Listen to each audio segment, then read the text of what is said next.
your savings account is robbing you blind. But don't worry, I found out a way how to make my money work for me in my sleep, and I can help you do the exact same thing. Now, this isn't no get rich quick scheme. This isn't no pyramid scheme. This isn't something just trust me situation. This is legit, and this is something that your every average day person can implement in their lives, and they can really get to a bag. This isn't a short-term play. It's a long-term play. There's a promo going on right now, so you definitely want to jump on it before the price goes up because this is too valuable. The link is in the description, and hey, let's get our money up. Let's get back to the video.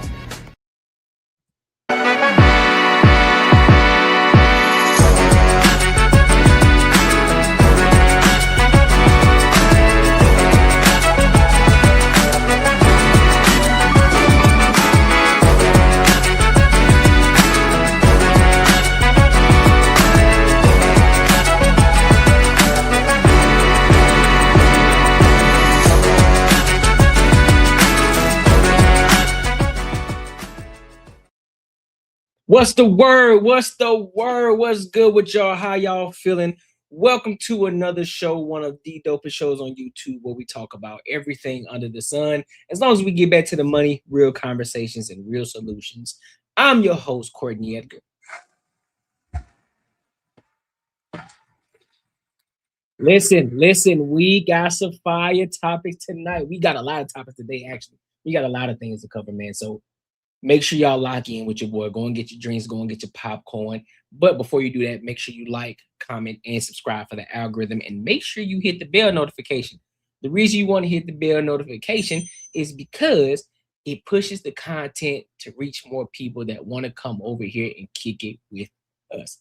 All right? So, but anyway, how y'all feeling, though? How y'all feeling? I'm feeling phenomenal. I'm feeling great. It's a beautiful Saturday. It's sunny outside. The sun going crazy. You know what I mean? It's a good day. It's a wonderful day, dog. It's a wonderful day, and it's a wonderful day to talk about some topics. So, how do I want to start this live today? Do I want to start off hot, or do I want to talk about it in the middle of the topics? You know what? I'll talk about it probably towards the middle.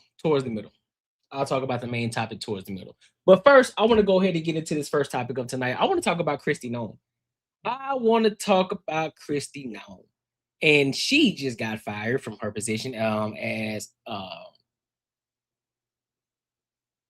up. I just got a message. What the hell? What did I say? Give me a second, y'all. My bad. Oh, okay. So yeah. Kristi Noem, Secretary of Homeland Security, she just got fired. You know, Trump had to let her go because apparently there was an affair that she was having. So I'm guessing Trump didn't want none of that. He didn't want them problems around. He don't want none of those scandals going on while in office. You know, while he's in the office. So I'm gonna go ahead. There's several videos that we're gonna talk about. So we're gonna jump around a little bit, and we're gonna get it from different perspectives. All right. So let's go ahead and rock out.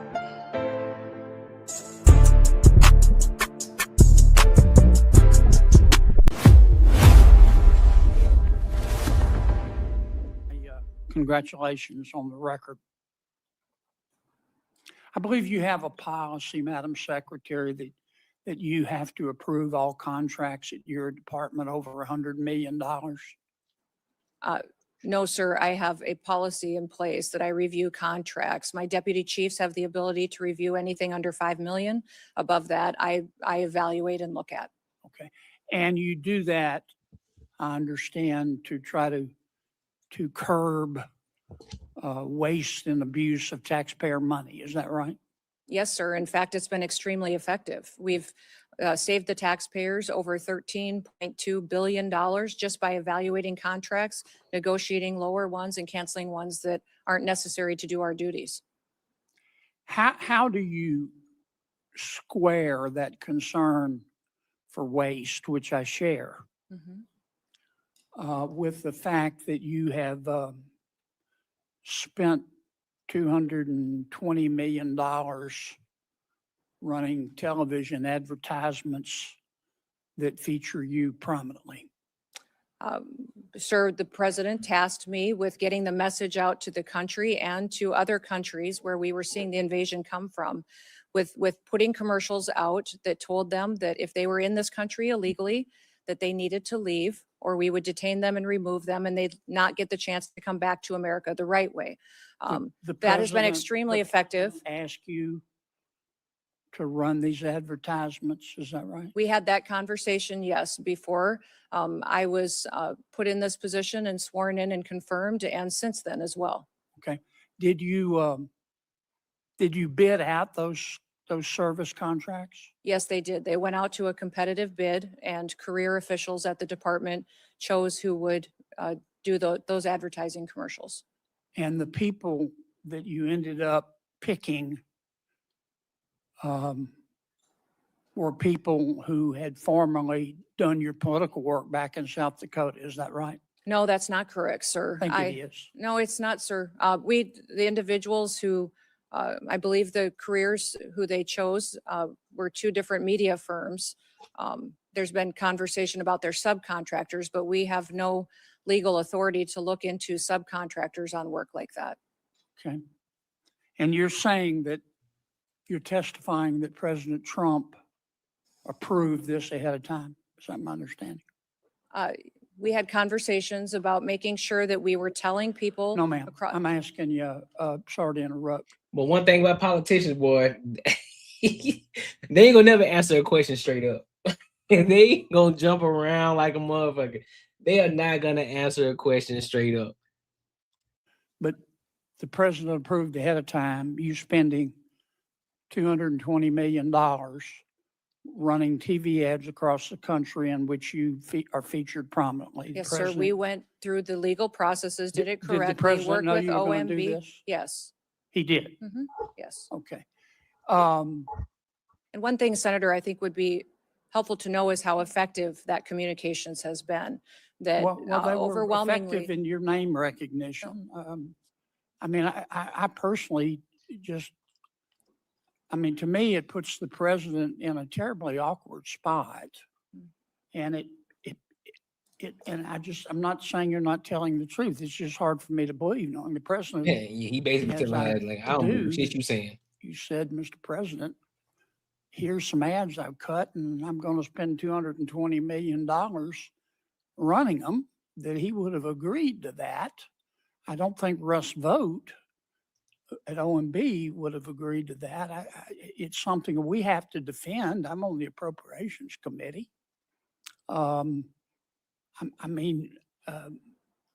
research shows that you did not bid them out, that you pick, in fact, one of the people you picked, the strategy group, Safe America Media was a company formed 11 days before you picked them, and that the strategy group got most of the money, and the head of that is married to your former spokesperson. Look, we all have friends who are qualified. I'm not quibbling with that. It troubles me. A fifth to a quarter of $1 billion of taxpayer money when we're scratching for every penny and we're fighting over rescission packages. I just can't agree with Madam Secretary. Are you still running those ads? No, Senator, I did not have anything to do with picking those contractors. No politicals at the Department of Homeland Security did. I understand. Are you Career still running officials those followed ads? the competitive bid process. Are you still running those ads? I think the ads are due to end here in March, I think within a week or So two. they I'm are not sure of still the running? update. The one that is running is focusing on angel families. Have you seen that? It is the one that's talking about this is our why. This is why we work every day. Okay. Is for the angel I've gotta families move and their on. victims that need to. After President Trump has removed Kristi Noem as Secretary of the Department of Homeland Security. Noem has spent the past 2 days on Capitol Hill as she has faced growing backlash over her job and handling of the Department of Homeland Security, and particularly Operation Metro Surge in Minneapolis. The president announced she would be transitioning to a new position, given the title Special Envoy for the Shield of Americas, which will apparently head up a new security initiative focusing on the Western Hemisphere that the president will give more information on this weekend. We should mention that Secretary Noem is delivering the keynote address at the Sergeant Benevolent Association Major Cities Conference. In a post on Truth Social, the president thanked Noem for her time leading DHS and announced he is nominating Oklahoma's Republican Senator Mark Wayne Mullen as the next DHS secretary. So let's bring back Nancy Cortez, CBS News chief White House correspondent. And Nancy, you were talking. She had too much going on, bro. She had too much going on. It's too much going on, bro. In the media for the wrong reasons. Nah, you got to get going. You got to get up out of here, shorty. You got to get up out of here. Get him out of here. Talking about this with Major, but let's go ahead and go into a little bit more detail here about really maybe what was the straw on the camel's back, and that was in one of the days of testimony, Republican Senator John Kennedy of Louisiana asking Noem, how do you square cuts to DHS and contracts with the fact that you have spent $220 million running TV advertisements that feature you prominently in it? Noem replied that the president tasked her with getting the message out to the country and putting commercials out. If they were in the country illegally, they needed to leave. And clearly that was something the president took issue with. Right, because she went a step further. And when she was asked, well, did the president know that these ads were going to cost $200 million? She said, oh, absolutely, he knew. And that's what the president is now telling advisors and reporters is incorrect. He said he didn't know how expensive it was going to be. But I do think, Lindsay, that while that was the straw that broke the camel's back, I think you could get a sense from more broadly the reaction to Kristi Noem in those hearings from not just Democrats, but from some Republicans, that she was really on thin ice. The fact that Tom Tillis of North Carolina was basically yelling at her, telling her she's a terrible leader and that she shouldn't be a cabinet secretary. The fact that John Kennedy, who's a big ally of the president, was willing to question her that aggressively about this ad campaign in the first place, all of that is a sign that they believed that she was pretty vulnerable, and that even perhaps they believed that the president was okay with them putting her on the spot because he wanted to see how she would respond. Mm. So this was almost like a test. I mean, why was the Tom Tillis interaction so significant to you if he's kind of been on the outs with the president and in fact isn't even running for re-election? Yeah, I think it was simply the fact that he stated so clearly and forcefully what Republicans have said behind the scenes, which is that he just doesn't think that she is capable of leading such an important agency at such a delicate time. He just came out and said it. You know, he's been critical of the president before, but, you know, he was practically yelling at her. And, you know, and that wasn't the only controversy. All right, so I'm going to go over to the New York Post and get it from their angle and their point of view. How do you square that concern for waste? I hear lying. She said this man approved $220 million of an ad campaign, shorty. You bugging.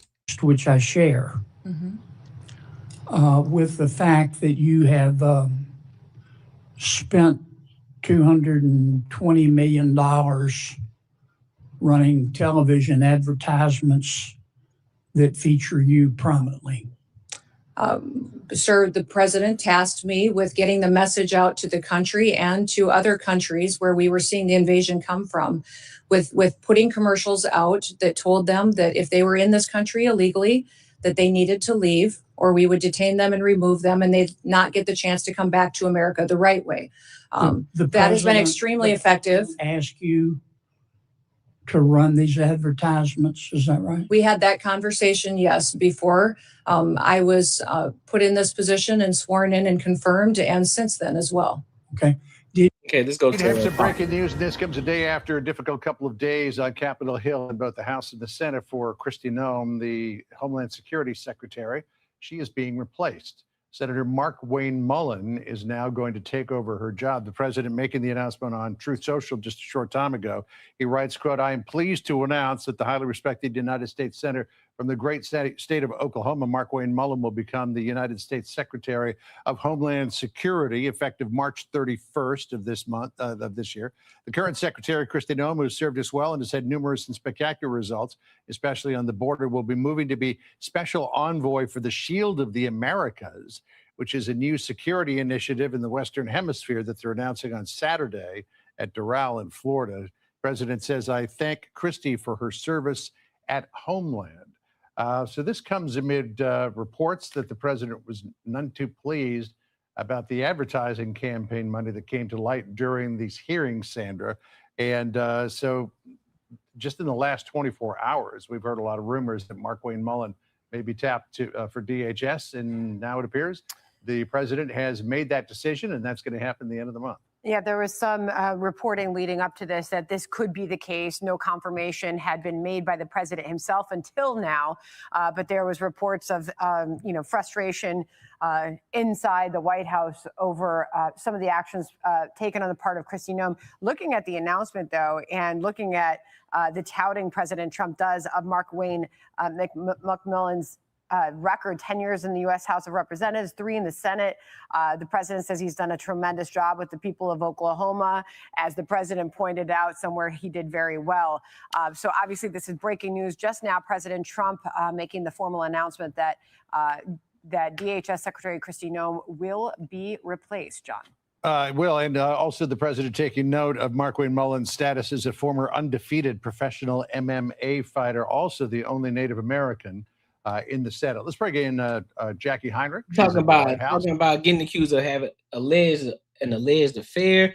Now you saying that the president okayed a $200 million ad campaign. Man, listen. The timing of this, I guess, was a little bit of a surprise. We didn't expect it quite this soon, but it was certainly expected. Overall, she just been a terrible leader, bro. She just hadn't been doing what she was supposed to be doing. She hadn't been taking care of business.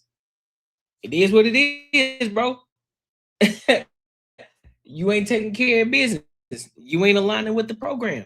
You know, John, this president has been reluctant to shuffle his staff since really early in his second term when he moved National Security Advisor Mike Waltz over to Ambassador of the UN. Since then, he's kept all of his folks sort of in position, weathered whatever criticism comes their way.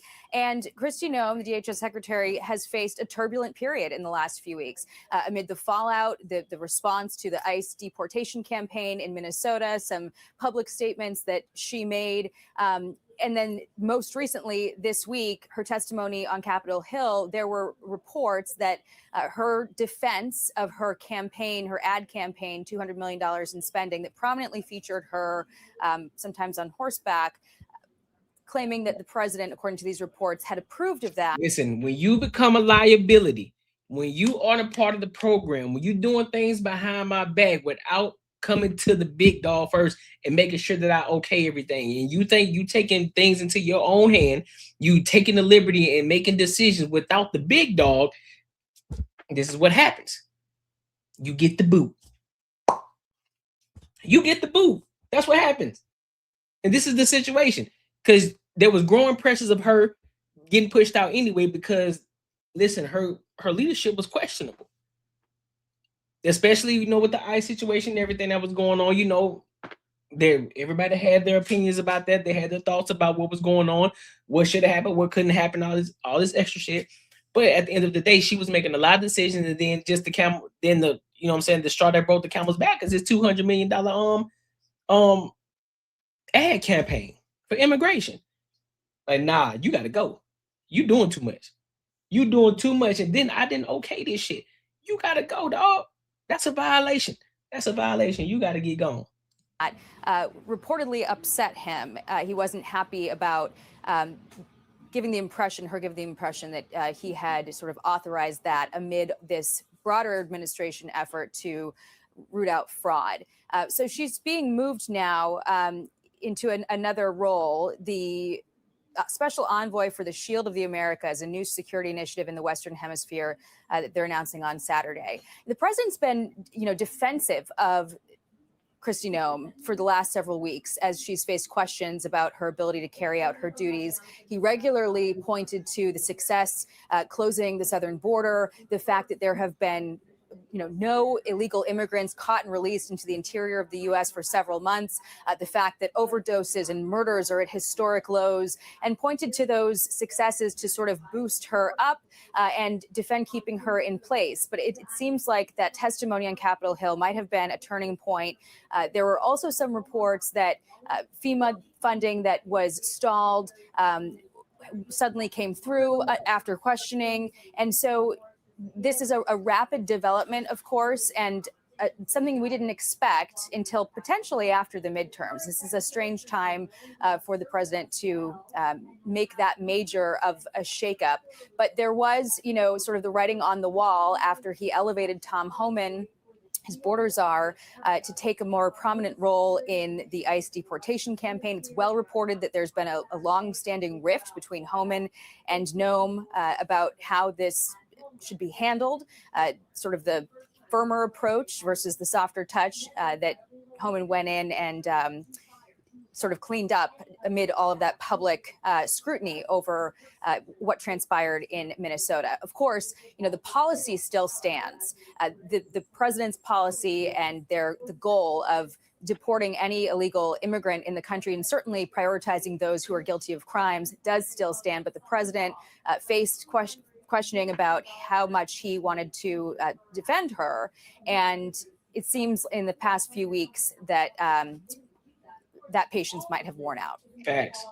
Yeah, a little bit more about his Facts. We ain't got time to be playing no games with you, no. We ain't got, listen, we got things to take care of. We got things to do, man. You becoming a liability. Listen, bro, I can't. Loyalty, bro. Your loyalty. I need it. And you ain't being loyal right now. You being disloyal right now. I don't like it. You're being disloyal. Gots to get out of here, bro. If you ain't on my program, you gotta get gone. Breaking news into CNN. Kristi Noem is out as the Secretary of the Department of Homeland Security. We have a team of reporters on this. Let's start with Kristen Holmes at the White House. Kristen, it was, like 10 minutes ago that you were reporting that her job was in jeopardy, and now it's official. Yep, President Trump has announced that he has fired the Department of Homeland Security Secretary Kristi Noem. This is the first cabinet position that he has fired during his second term. Of course, the only other high-profile ouster we've had like this was when Mike Waltz served as the head of the National Security Council. He was the National Security Advisor. So President Trump just posted this on Truth Social. He said, "I am pleased to announce that the highly respected United States Senator from the great state of Oklahoma, Mark Wayne Mullen, will become the United States Secretary of Homeland Security effective March 31st, 2026. And Boris, just so you know, this is one of the names that we had heard he was floating in these conversations he was having with lawmakers on Capitol Hill. The current Secretary, Kristi Noem, who has served us well and has had numerous and spectacular results, especially on the border, will be moving to be special envoy for the Shield of the Americas, our new security initiative in the Western Hemisphere. We are announcing on Saturday in Doral, Florida. I thank Kristi for her service at Homeland." Again, this is a huge deal, Boris. This is the first time he is firing a cabinet member. He has been incredibly reluctant this term to fire, to shuffle any of his staff, any of his officials, because of the perception of his first term when he was in office, that it was a revolving door. However, as we reported, we were told that the catalyst for this was essentially this appearance that she made, this hearing in front of the Senate Judiciary Committee, in which she claimed President Trump had signed off on a $200 million ad campaign that featured her asking illegal immigrants to self-deport. President Trump has now said publicly he didn't do that. And of course, all of this is amid the fallout that we saw from Minnesota, from Minneapolis. And there had been pushback on the Hill and from many of President Trump's allies that Kristi Noem was not the right person for the job. But many of them had been careful to walk a very thin line, not getting too far out there. But clearly, we are told now that this hearing put Trump over the edge in terms of his anger factor. Now he has fired Noem, replacing her, with this Oklahoma senator. All right, Kristen, this is huge news. And of course, they had been talking amongst themselves over the last several weeks and months, anticipating that the secretary may be out soon, given a series of missteps that they perceived she had done over the last several weeks. And one of those in particular. We just get started, bro. I'm still on the first topic. I ain't even dove in yet. I ain't even got to the main topic yet or nothing like that. So we just kicking it right now. We got a lot of topics to cover. Or many of those in particular are stemmed in what happened in Minneapolis. Recall, of course, that surge of federal agents for that immigration enforcement operation where 2 U.S. citizens were fatally shot by federal agents. And it was the secretary who came out in that immediate aftermath, calling them domestic terrorists, something that she was grilled on during the congressional hearings this week. Well, that ain't why she was fired. That's not the reason that she was fired. We ain't finna do that. That's not the reason. But I'm pretty sure a lot of the Democrats, they like, hey, man, listen, about time we got up out of here because of the whole immigration shit that happened in Minnesota. Nope. That ain't why. That ain't why. That's far from the reason why. But that also shocked Homeland Security officials that she would so quickly draw conclusions over such incidents. Miss Freckles, what's good with you? What's good with you? Listen, you didn't, Miss Freckles, you didn't respond back to my message either, because I know you asked me a question about premium, but then you never followed back up with me because I was trying to figure out, you know what I'm saying, was there something that I was missing or something like that? But yeah. And recall, too, that President Trump, in the aftermath of those shootings, had dispatched White House border czar Tom Homan to try to resolve the issues on the ground. It was the most high-profile rebuke over the course of the last year of the secretary and the way that she was managing the department and the immigration enforcement mission. Now, of course, the White House said at the time that she was in lockstep with Tom Homan, but it was also clear internally that there had been long simmering tensions there. So all of this to say that it had been building over some time now, what was happening in the department, the management of the department between her and her chief advisor, Corey Lewandowski, who was serving as a special government employee. There had been multiple concerns from within the department about the way that she was handling things, even most recently when she said that she was suspending TSA PreCheck, and then the department had to reverse that within. Yeah, bro, she was doing too much. She was doing way too much. Let me see. Someone yields back. Unanimous consent request from the gentleman from Texas. Yeah, Mr. Chairman, I ask unanimous consent to insert the record an article from the Hill Country Community Journal, Kerrville's hometown paper, outlining, and it's titled, Kristi Noem joins governor in support of Kerr community, tours areas of destruction. From last summer. I was personally there. Secondly, I'd like to insert into the record an article titled Trump recounts daring Texas flood rescue reunites camper with Coast Guard swimmer at State of the Union, for the record. And I thank the secretary. Without objection. Gentleman from Colorado is recognized. Thank you, Mr. Chairman. Good afternoon, Madam Secretary. Thank you for being here. I want to discuss in greater detail the expansion of advertising in your department under your tenure. And I believe you testified regarding some of these matters yesterday in front of the United States Senate. In particular, I want to discuss the department's $220 million ad campaign.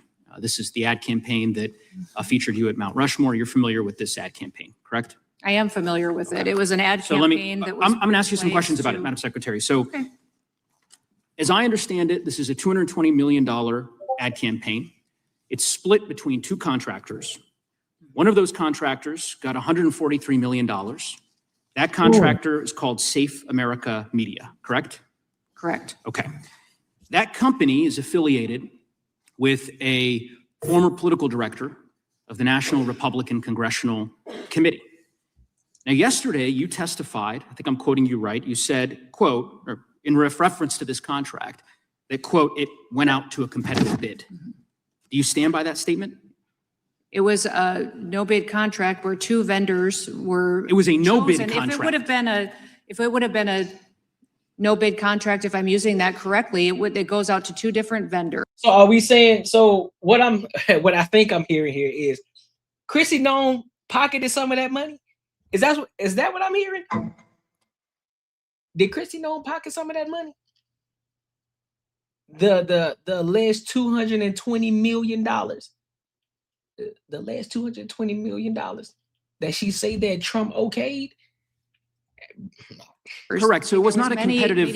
Let me try to explain what the discrepancy, because A competitive bid is very different than a no competitive bid. And I'll just explain why. We know that your testimony yesterday, when you said, it went somewhere. Again, I'll quote, it went out to a competitive bid, is untrue.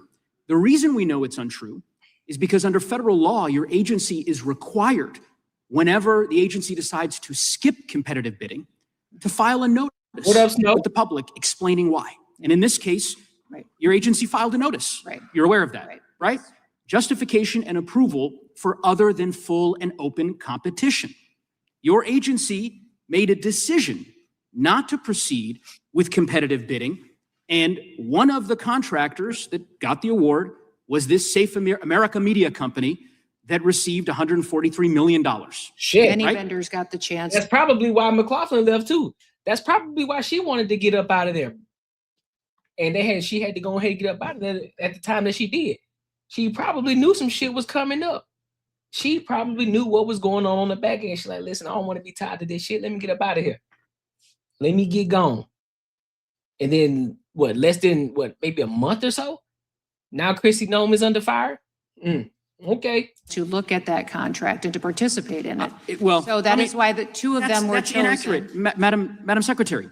I'll read from the notice from your agency. Given the immediate action to significantly reduce illegal immigration and border crossings, DHS identified 4 companies.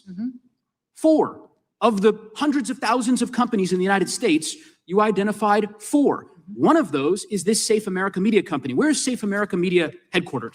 I don't know. I don't know either, Madam Secretary. We can't find it. We can't find a website. We did find an address. This is what a lot of these politicians do anyway. This is what a lot of niggas do anyway. They'll create a bullshit LLC to make it seem like something. They'll funnel money all the way through that shit. This is how these niggas be getting paid, bro.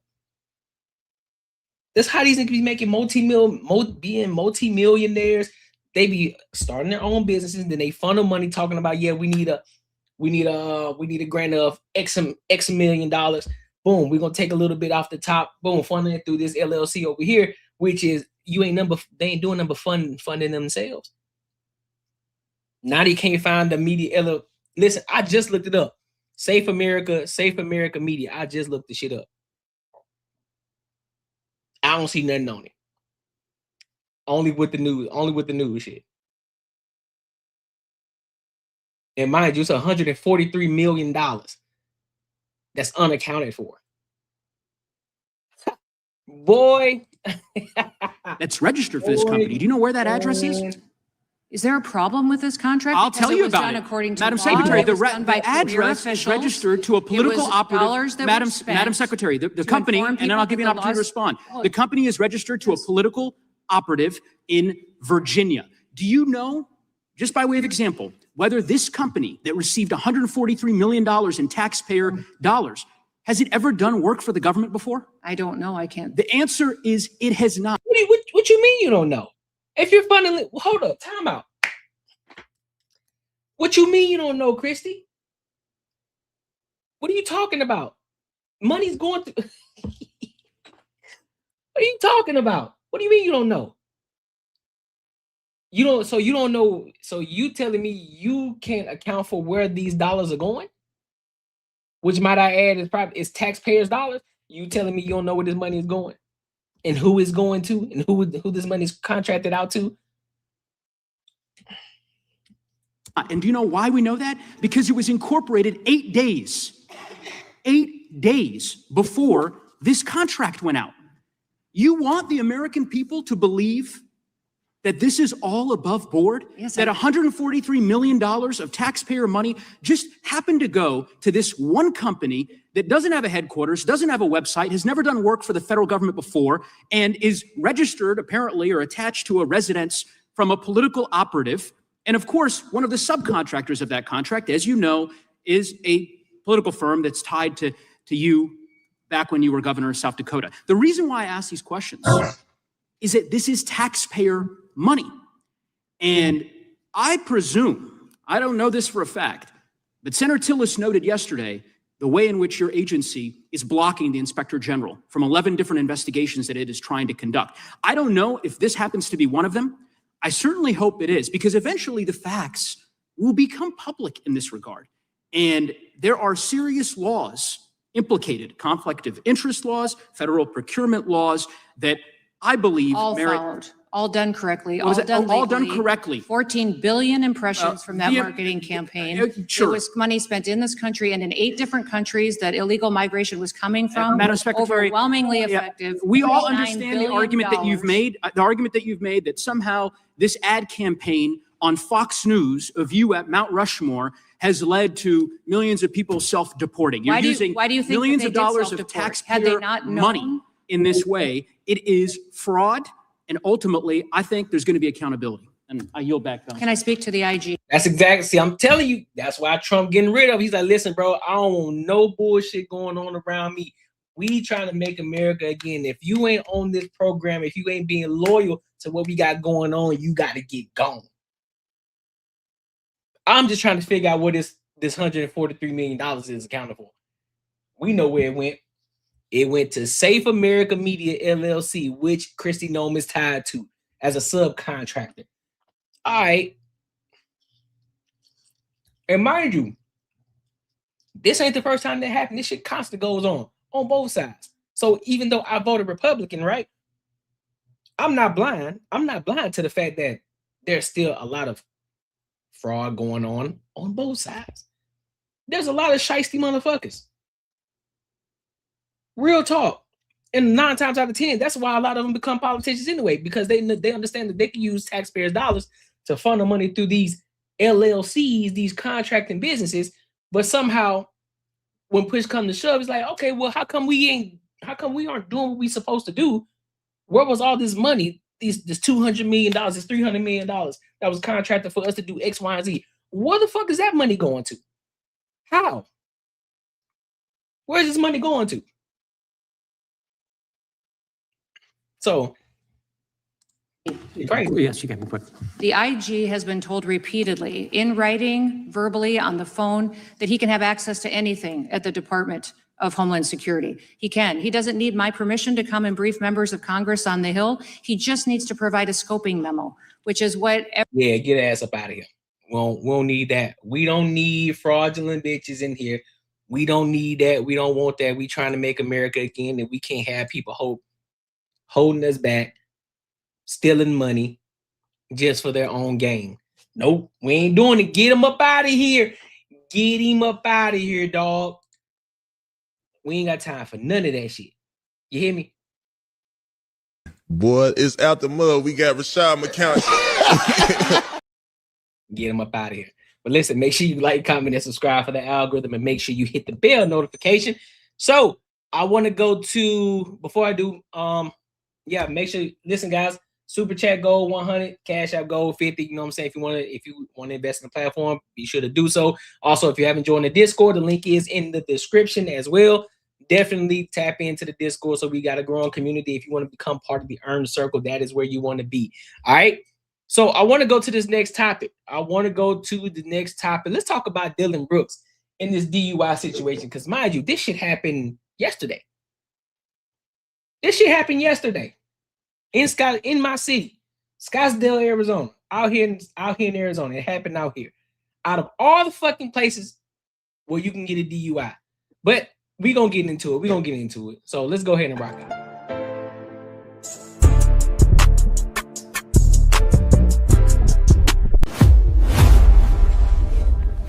Friday morning, Arizona. It's Simone here with some breaking news out of the newsroom. We just got word from Scottsdale PD. They have confirmed that Sun star Dillon Brooks was arrested overnight for DUI. Take a look at his mugshot that we're just getting a first look at here this morning.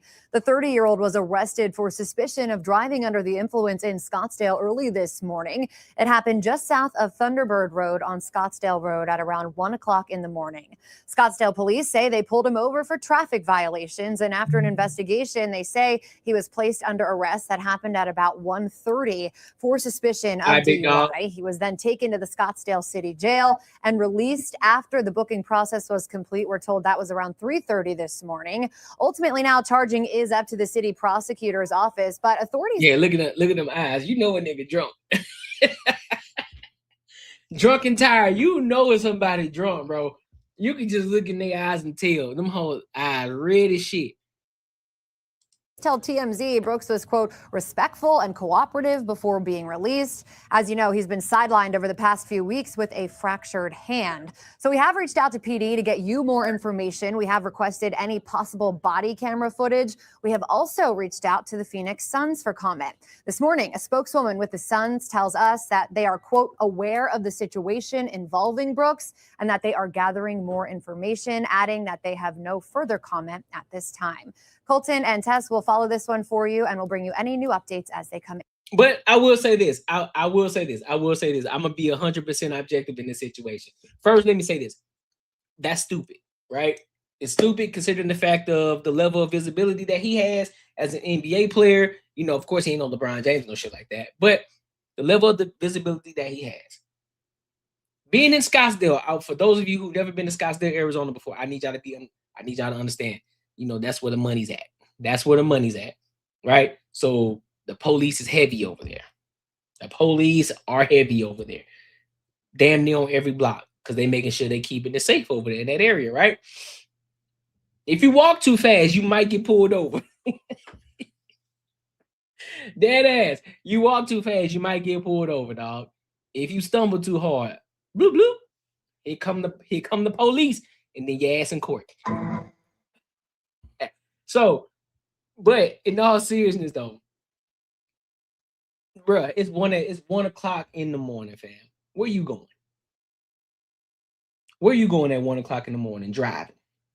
Now I get it, your average everyday person. A lot of people, they still do that shit to this day. Niggas be driving. Sounds like Alabama, don't it? Look, I'm from Alabama, though. I'm from Mobile. Alabama. But yeah, I get what you're saying, though. But it's cool that they keeping it safe over there, man. And so therefore, you can have a good time, you can be fun, but you got to be careful too, though. You also got to be careful. And I'm pretty sure he ain't riding around in no dune buggy. He riding around in something expensive, and it's late at night too. So you're more than likely going to get pulled over if you driving in the middle of the night at one something in the goddamn morning, and you driving like a fool, man. Especially in Scottsdale, they got cameras and all that shit over there too. And the police just be posted up. They just be posted up, chilling, big chilling, and you getting over here and you getting pulled over. Man, I just gotta say this: just be careful, dog. A lot of these cats, they need to be careful. They need to start paying attention. I know Dillon Brooks still young, and of course, pretty sure he may miss a couple of games. He already missed some anyway because he got the fucking hand injury. But can't be out here risking your career, dog, doing dumb shit. I get it. You want to have fun. You want to be regular, but that's the life that you live. You ain't regular. You an NBA star. Well, I'll say up and coming. You're an NBA player. I'm just gonna say you're an NBA player. You got more visibility than anything. You got money. You a black man in Scottsdale, Arizona. You got to do better. That's a fact. Yeah, or Uber. That's what I'm saying. Like, why are you driving? So you telling me you ain't got enough money to get you a premium? Go and get you a premium, get the black truck, take you anywhere you want to go. And then you can tip them heavy. Pause. You can tip them. And go anywhere you want to. You can be drunk as a skunk. They'll drive you anywhere. I'm pretty sure you got some friends or some people that you know who may got some personal drivers. Like, hey man, listen, I need a personal driver. I need them to take me there, point A to point B. I can't drive my whip. I can't do it. So I'm just gonna have to leave it where it's at, and I have to come pick it up later. Or I'll pay somebody else to go pick it up for me. But I can't be out here like that. Because what if that situation turned into something that was more dangerous, right? What if you hit somebody, right? What if you got in a car accident? Somebody could have lost their life. So come on, man. Gotta be smarter than that. Gotta be smarter than that. I heard that tripping and got pulled over comment. I'm still hey, listen, I'm dead ass. I'm telling you, bro. Scottsdale different. Scottsdale is fun. Typically, when people come out here, that's where they go. They go to Scottsdale, you know, they got I'm pretty sure we all see a lot of these guys they be doing the in real life streaming, the IRL streaming, and you see them at those little clubs and shit. That's Old Town Scottsdale, where a lot of those people be frequent, right? And then you got High Street. That's another spot where a lot of cats go to. It's still in Scottsdale. So there's a lot of areas in Scottsdale, but typically when people come here, they go to Scottsdale. Or they go downtown Phoenix, you know, go to the game or whatever, and other little spots out there. But 9 times out of 10, that's typically where they go. Scottsdale areas. It's a lot of spots. It's a lot of spots over there though. I just wish I wouldn't necessarily say that Scottsdale is a big party place though. But they do have some spots. They do have some dope spots though where you can go, you know what I'm saying? You can have a good time, some good drinks, some good food. You know what I'm saying? You know what I'm saying, meet a couple baddies. You feel me? Shit like that. So not bad though, but he need to do better. I hope this is a wake up. Call for him though. I ain't gonna lie to you. I hope it's a wake up call for him because we don't need that. We'll need that. Even though I can't stand him in basketball, I cannot fucking stand him. He talked too much he talked too fucking much for him not to be that good. He talked way too much for him not to be that good. Real talk. He needs to stop talking so much. Hey, make sure you like, comment, and subscribe for the algorithm. Make sure you hit the bell notification. Ooh, do I want to go to this one? Do I want to talk about Melissa Ford, or do I want to go to this other topic? All right, I'm gonna talk about Melissa Ford before. What up, me? What's good with you? How you feeling? Oh, this might be a good one. I think I should do this one. This is a good one. But I want to talk. But before I get into it, I want to go ahead and talk about this main topic real quick. I don't have a video for it because I don't necessarily think that it's a video that I should play. Right? I don't want to play the video. I don't want to give it visibility. But I just want to talk about it. You rolling with me? I feel it, big dog. So I want to talk about this loyalty shit and what's been going on since the whole Corey Holcomb beef. Just checking in. Hey, I appreciate you. I appreciate you for showing love. Appreciate you. So ever since this whole Anton Daniels and Corey Holcomb beef shit popped off, you know, there have been a lot of motherfuckers coming out the woodwork. Motherfuckers that I have not seen. I'm like, dog, who the fuck are these niggas? I've never seen these people before. Where the fuck they been at? Right? Everybody eating off them right now. But then there's also another side outside of the disloyal motherfuckers. Right? There's also another side of individuals who are very loyal. And so my question to everybody, where the fuck has the loyalty gone, man? Why is it not a thing anymore where people aren't being as loyal as they should be? Nobody's saying that you always have to agree with something that a person does, but at the end of the day, if you're rocking with somebody, you're going to be loyal to that person, right? And so that's why I want to give a shout out. I want to give a shout out to 2K. I want to give a shout out to Fatty. I want to give a shout out to those guys because they holding it down. And I'll give a shout out to myself too.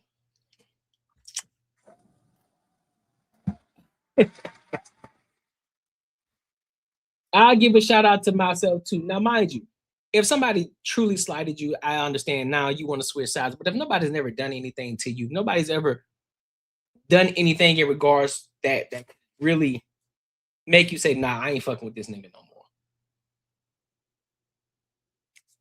Why we ain't being loyal? Everybody said, okay, well, if somebody check you in public, that means you should apologize in public type shit. No. I don't have to do anything that's gonna appease you. I'll give you an example. So me and my guy on Banter and Barter Show, make sure y'all go subscribe to the Banter and Barter Show as well. That's another show that I have as well. It's powered by the Courtney Egger Show. And that show is every Tuesday and every other Friday that we have, right? And it's a panel with JB, Macaroni Tony, Marcus Courtney, and myself. But me and my guy Marcus Courtney, right? We had a disagreement. And so shit got heated. And I said, bro, you acting like a bitch right now. You acting like a whole hoe out here. Did it live. I did it on live, everything. And so I didn't apologize to him during the live. But guess what? I got his phone number. I hit him up. Hey, big dog, you know what? I apologize for saying that, dog. I apologize for calling you, saying you acting like a female right now. I know that was out of pocket. That was out of line. You know what I'm saying? I ain't mean to do that. That's on me. And we squashed the shit. But you got individuals like Jazz. You got individuals like Freezy who going in on Anton. It's like, dog, what has this man done to you that make you want to go in on him so hard? Was it something that he was trying to, he didn't put you on like you want him to? What is it, Jazz? You Helga, you know, I like to call Jazz Helga Pataski, right? You know, I think she's secretly in love with Anton Daniels, so that's why she goes so hard on him and act like she truly hate him, but she truly loved that nigga for real, for real. But she got so much hate in her heart for that dude. And mind you, here's the thing about Jazz. You know, I'm gonna go in today. I don't give a fuck. Say what you want to say. They can say what they want to say. I really don't give a damn. You know what's crazy? Jazz is supposed to be this blackity black chick, right? Miss Blackity Black. I protect my black men. I protect my black people. All this bullshit. But I have yet to see a live stream where she's actually doing that. And what I mean she's not giving any solutions. She's not talking about how we can improve the black community, anything in regards to what programs she's starting or how she's investing money to help the little children and all the help the black community and creating businesses and all this extra shit. I don't hear none of that shit. All I hear her doing is being messy.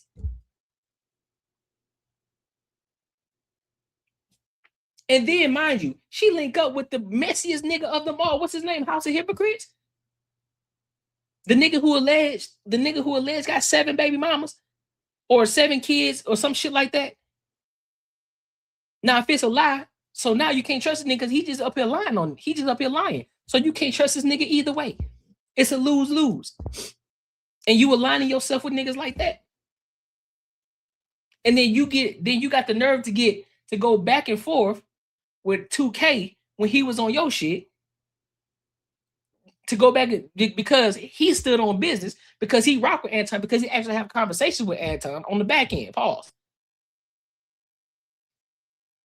And then, if I'm not mistaken, I think Jazz also had Anton's number too. And nobody would have known about Jazz without what? Without Anton, right? If she would have never came up on Anton's show going back and forth, and he wouldn't have invited her back up on the show again a few times, they haven't had their back and forth, we wouldn't hear shit about Jazz. The fact of the matter is so crazy to me is the fact that we hear more about her and her being messy than we do about her fucking singing.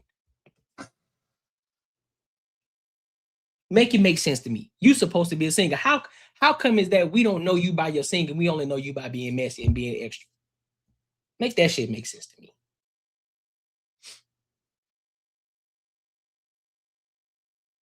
Yeah, me, like for real. I think that's what it was. I think it was like she was waiting on the opportunity to go against him. It's like, dog, what we doing? You got so much hate. You got so much hate for this man. No, like real talk. Cool. You don't like the way that he lived his life, even though a lot of times if you were actually to tap into his Patreon, he'll tell you the game. Tell you what's going on. The ones who already knew, we already knew there was something coming. We just didn't know when it was going to happen, but we knew it was going to come. We knew there was this scandal coming. We just didn't know when. It's kind of like, how we talk about, God's coming back, but we just don't know when he's going to come back. Not saying that I'm comparing him to God, but I'm just giving you an example. So now everybody's eating off of it. Everybody coming out. Now all the zombies are coming out the dirt talking about, oh, well, I told y'all, man, see, y'all can't trust these niggas, man. This is why you can't trust these niggas. You got niggas he was working with coming out the woodwork talking about. I'm like, what the fuck is wrong with y'all niggas, bro? Even if you don't like them, right? even if you don't like her, what's your point? What's your point of making 85 to 100 something videos every fucking day about the same fucking person? Dog, what the fuck is wrong with y'all? But it goes to let me know that y'all ain't got nothing else to talk about. Y'all ain't got nothing else to talk about. And then guess what? Once this shit dies out, then what else y'all got to talk about? I think I made over the course from the time that the Corey Holcomb shit popped off till now, I think I maybe made 3-4 videos. 3 or 4. Roughly. And I think my longest video was when the shit actually popped off. When we started dissecting what actually fucking happened. And how it looked in the optics of it. I don't understand it. Bro. And I said I wouldn't, and here's the thing. I'm kind of disappointed in myself because I said I wasn't going to talk about it no more.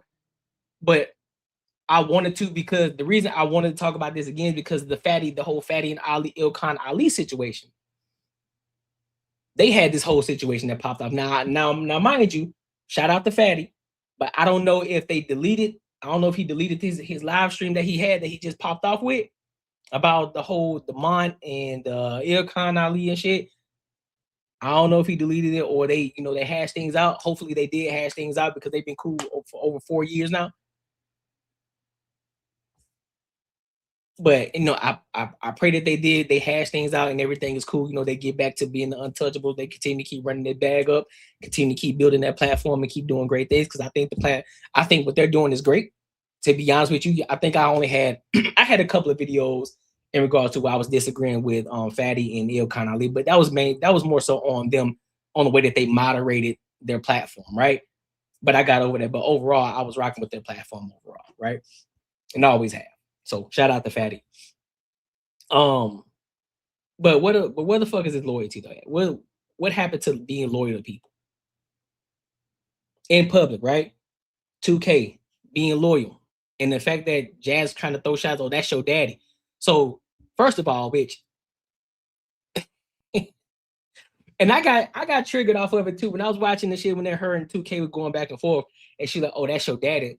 Oh, I'm like, bitch, how you gonna call somebody else? How you gonna say that's somebody daddy because he looking out for him, his homeboy that he can actually call, he can have a conversation with on the back end, and not just on live or not just on a platform. He can call him and talk to him. And second of all, bitch, do not disrespect my father, my biological father. Do not disrespect my biological father. I have an actual father. Now I ain't talking about this, but I kind of put myself in those shoes. Like, bitch, don't you ever in your life. Don't you ever in your life do that? You know what I'm saying? Like some of these, you said you got triggered as well. I'm like, bitch, what you mean? Like, I have a father at home. He's doing well. He's doing phenomenal. Raised a phenomenal man. Don't you dare do that. Just because we could look at things just because we don't have that hate in our heart to hate on somebody so much. And you've been waiting on somebody's downfall. And mind you, this nigga still ain't down. This nigga is still going up. And to be honest with y'all just grabbing his coattails and y'all just going up there with him. Y'all got y'all numbers up off of the scandal and shit. A lot of y'all y'all riding that fucking wave too. Y'all riding it, but I'm telling you, when that shit slow down, I hope you got some other shit lined up. Because if you don't, you're gonna lose it just as fast as you gained it. So be what it is. So let me read some of these comments real quick. She said, crazy thing is she can actually sing Mimi. Listen, I never took the time to actually hear her sing, but I've been hearing that a lot of people saying that she can sing, but apparently, and you know what's crazy? Here's the thing. If you can sing so much, how come you don't have a platform of her? How come she doesn't make a platform of her fucking singing, making music videos and all this extra shit? She want to get out here and be messy. She want to get out here and be messy because guess what? Messy pays the bills. Messy makes you money. Messy gets you a whole bunch of subscribers. Messy gets you a whole bunch of views. That's what messy does. Being messy gets you all of that. It gets you a little bit of clout. It gets you a little bit of visibility. That's what being messy gets you.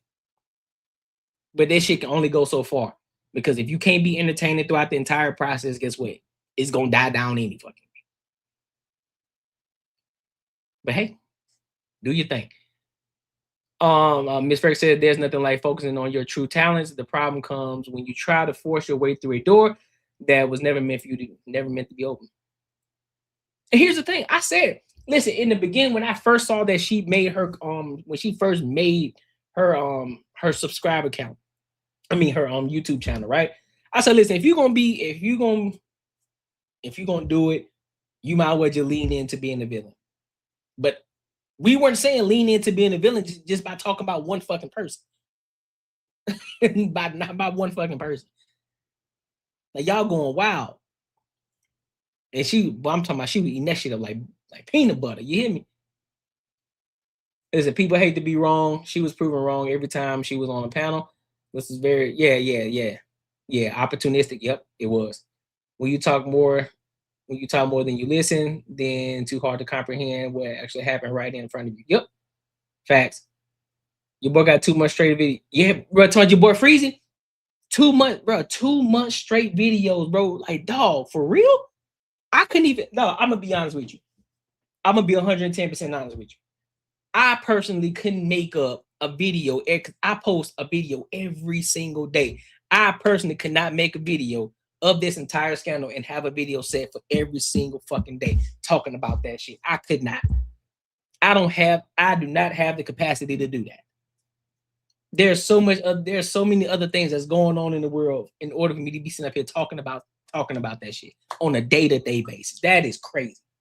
That is wild for people to do that. I don't understand. Bro, shout out to Anton, bro. He must have really did a number on them, dog. He must have really did a number. He must have fucked the baby mama or some shit, dog. What he do? And listen, this ain't me glazing it up, but like for real, what the fuck did he do, bro? What the fuck did this man do? Let's be real. What did he do? Was it the fact that the man got a family? Is the fact because of the way that he talk online that y'all don't like it, so therefore you got to try to find something and you just hate him so bad because you really want that life, and so therefore because you don't, now only thing you can do is hate instead of actually taking the things that he teaches you and then actually implementing them into your own life? Or is it the fact that he did something to you personally and you feel some type of way, so now you want to get your get back? So what is it? I'm trying to understand, bro. I'm trying to understand. Because according to these people are literally praying they go viral and Anton Steamy package is real. There's no way I would depend on the downfall of someone. That's what I'm saying. I couldn't. Even if I didn't, even if there was somebody I just did not like, I wouldn't even talk about it. I'm like, all right, bro, if I got this much disdain for a person, if I hate this person so much, if I really dislike this person, I'm just not going to talk about them. Hence, I'm talking about Jazz right now, right? I mean, I can't hate Jazz. I don't know her like that. I don't know. I don't have a disdain for Jazz, but when I do see her, I'm like, shorty, why is your mind so one-sided? Why aren't you able to think objectively? Why are you so focused and hell-bent on this black man that you claim that you love black men, that you protect black men? Why are you going so hard on this dude who allowed you to be on his platform, who gave you the visibility, and yet you being a snake in the grass? Like, come on, man. I don't get that. That's what I call a snake in. Yeah, right, Miss Freckles, a snake in the grass. This all reminds me of high school drama. That's exactly what it is. And out of all people, you get with House of Hypocrites? That shit was wild. She fixed them off real quick. They was riding the algorithm wave. Yup. It's free to mind your business. 1000%. Yeah, she can sing. She needs to promote that. That's exactly. Fuck the drama. Promote your singing. Promote your singing. That's what you do. She a gorgeous. Listen, bro. She is a gorgeous woman. She's a gorgeous woman. But when she opened her mouth, she then becomes ugly. And it's like, bro, what the fuck? If you just would have stayed quiet for a minute, I'll be like, oh, this motherfucker bad. So when she opened her mouth, like she done fucked it up. She done fucked it up for everybody. She started talking. Just go sing. Just go sing.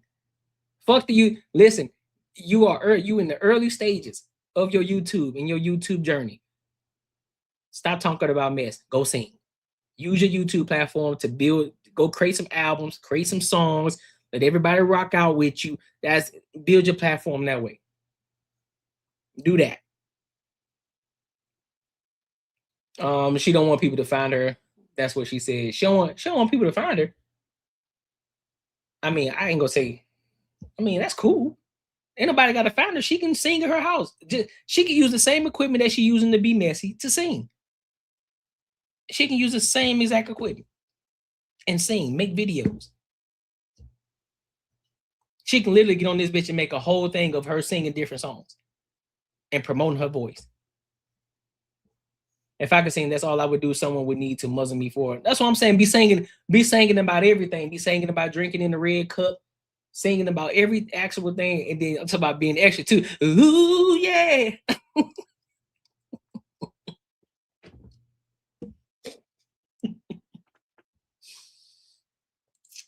She said being a random lounge singer in Chicago isn't getting her clicks views. And I know it's not. But she can get the click. But here's the thing: she can get the clicks and views. She can get the clicks and views by doing it on her YouTube channel instead of being messy. She can make a song about it. She can make a song about the mess out here in these streets. Be nice, Mimi. I'm modest. Yeah, but hey, Mimi don't be bullshitting with people though. Mimi be going the fuck in. Freezy is literally Anton's son. He is giving, yeah. Freezy is obsessed. Nah, real talk. He's obsessed. He is obsessed. For what? I don't know. I haven't taken the time to do the research, nor do I care to do the research. I just hear people talking about it. I've seen them go live with Jazz. I'm like, bro, what you on, fam? What you on? Because I don't know if he ever had the opportunity to meet Anton's family, kicking with Anton in real life on the phone. I don't know. But dog, you got to get that shit up, bro. You acting like a real hoe out here. And that's respectfully. You acting like a real hoe out here. We don't like that. That's hoe behavior. We don't do that. You supposed to be a grown ass man and you making hundreds of videos on one man for your dislike for him. It's crazy. I hated she was on the panel the night I was on Q show. Oh yeah, I remember that. Snow. She was talking a lot. She be talking though. It's like she'll be quiet for certain topics. She won't say nothing. She won't say nothing the entire time. But as soon as one topic goes off of something that she don't like in regards to talking about black women, or black people, because she claims they love black people so much, right? But yet and still she over here talking about black people. It's crazy. But if it ain't one of those two topics, she gonna be quiet. She gonna be quiet like a church mouse. She gonna be quiet. But as soon as you start talking about black women or just women in general, then you can let her out. You can let her off the leash. She going in. Mimi says, I'm disappointed in Jazz, and she really thought Anton was trying to hit off of an invite. That's what I'm saying. We all have been on the live when Anton was on the live, and he talked about, oh shit, I'm gonna invite you out. I'm gonna invite you out, come kick it, and come kick it out here. Why? Typically because, as y'all can see, he's growing a network, right? He's trying to see who he can get on the panel, how he can use them in regards to running up a fucking bag. Oh, this person, yo, what up, Five Brown? My God, what's good with you? And trying to figure out how he can run up a bag and how he can use them in order to continue to run a bag and also give them visibility and help them run up a bag.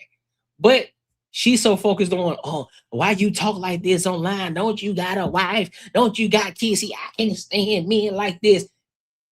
I can't stand them. I can't, like, man, shut your ass up. Nah, you good, fam. You good, big dog, as long as you here. When she sings live in lounges, her IG shows where she is, so that's cap. Ain't nobody about to hurt her over no YouTube disagreement. That's what I'm saying. Like, don't nobody care. Man, listen, a lot of times anyway, a lot of people, they may dislike the shit that you say in person, but All that shit that they talk about is just Twitter fingers. It's just Instagram fingers. They see you in real life. It's like, man, what's good with you, bro? Listen, bro, I know I be disagreeing with you, bro, but hey, I rock with your shit though. I rock, like, bro, I really rock your shit, even though I don't agree with it. But your shit, keep doing what you doing though, bro. It's like that every time, bro. It's like that every time. And that's the bigger part. And I think that's the critical thing on Mimi. As long as she knows what's going on, everything else is speculation. Everything else is speculation. If she ain't tripping about it, why the fuck is everybody else tripping about it? That's what's crazy to me. Everybody's putting their own spin. Well, you supposed to be how you gonna do your wife like that? That's embarrassing. Because that's how you would feel about the situation. But let alone, you don't know what conversations they have on the back end or what conversations were had before he even said something. A lot of the times she be right there in the fucking room when he's saying this shit. She be right in the fucking room, sitting over there kicking it while he's saying all kind of shit. But yet again, a lot of people don't know how to read between the lines and understand what's real and what's not. It's like, all right, bro, you can tell the difference between when this nigga really going in and he's serious about some shit versus he just fucking around. Like this nigga just over here being entertaining. He's just fucking around. I don't believe that shit. Well, a lot of these people take it to heart. Oh, you up here calling? Don't you got a wife at home? Don't you got a wife at home? So she right there on the couch. You want to talk to her? Hey, tell everybody, hey. So now what? She there now. Now what you got to say? Like, I don't understand it, bro. People just want to be messy. They just want to be mad just to be mad. She's so beautiful to me, and it makes me sad that her personality online doesn't seem to match her outer beauty. It don't match at all. It doesn't match at all. And she claims that, this is just the internet. I believe she's the same person in real life. I'm gonna be honest with you. She'll cosplay as if she's this sweetheart, but I really think that she's like that in real life. What Jazz is worried about is no one coming to her shows based on her YouTube personality. It is what it is. She's gonna have to pick one. She's gonna have to pick a struggle.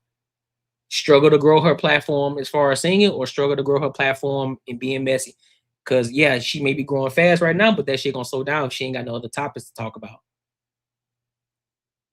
Or if it ain't messy. Should have named this segment The Beautiful Headache. Oh, that would have been a good one. Don't worry. I'll do that. Once I clip this up and post it up and upload it as a regular video, I'll do that. The Beautiful Headache. I'll do that. So we good. The halftime, he said the halftime show. Oh, half the time she is with him or watching. Yeah. Facts, Rita, the most unbothered person in the whole equation. Right. That's what I'm saying. Holding down the business and shopping every day is so disappointing, and so many dudes dig police and another man. Exactly.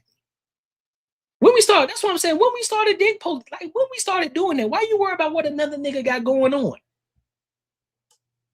I'm a 90s baby, right? So nigga, if I see a nigga out here going, I'm like, damn, bro, like nigga, you got a chick and you got no nigga, like, nigga, how you keep that shit rolling? Like niggas trying to get insight on what the fuck is going on. Like how you do it? Like nigga, how you make that shit pop off? What you do? Niggas trying to get insight, trying to figure out some things. These niggas like, bro, don't you got a chick at home, bro? You got a chick at home. Like, what you doing, bro? So you out here fucking all the other bitch while you got a wife at home, dog? Man, see, I can't fuck with niggas like niggas. Y'all niggas soft. Y'all soft. Worried about who another nigga fucking. Tell us about your bitch. Tell us about your bitch. What you mean? Why you worry about what she got going on over there? Why you worry about her? Explain the bitch. Hold on, how you do it? Let me see. I can't do it. My microphone. He's like, explain the bitch. I'm acting like this a microphone. Explain the bitch. Explain the bitch. Sir, she ain't in the camera. Why we need to worry about her? She ain't in the camera. Why you bringing her up? I can't have a split personality be different than I am in offline. That's what I'm saying. You can't. You just gotta be. It is. You gotta be what it is. Jazz X been the snake. I saw this coming. Jazz been. Oh, he said. Oh, Jazz been the snake. I saw this coming a mile away. She was always disgruntled on every Q show. I knew if anything ever happened, she'd be the first one. Oh, yeah, for sure. Yeah, for sure. But like I said, Fi Brown, she's Helga Petoskey, bro. Y'all know who Helga Petoskey is? She's Helga Petoskey. I personally don't think that she hate Anton. I think she love that nigga. I think she love him so much to the point where she got to be mean. She got to be so disgruntled. She got to be so mean. She got to be so against everything that he does in order to make it seem as if she don't love that nigga. So she got to say everything that's egregious about him. She got to say, listen, she got to say, this nigga ain't a celebrity. She got to say, this nigga, I don't trust him. That nigga a lame. She got to say everything in the book about this man because I think she actually in love with him. Real talk. Real talk. Because she know he ain't going to bring her no sandwich. All right, let me stop.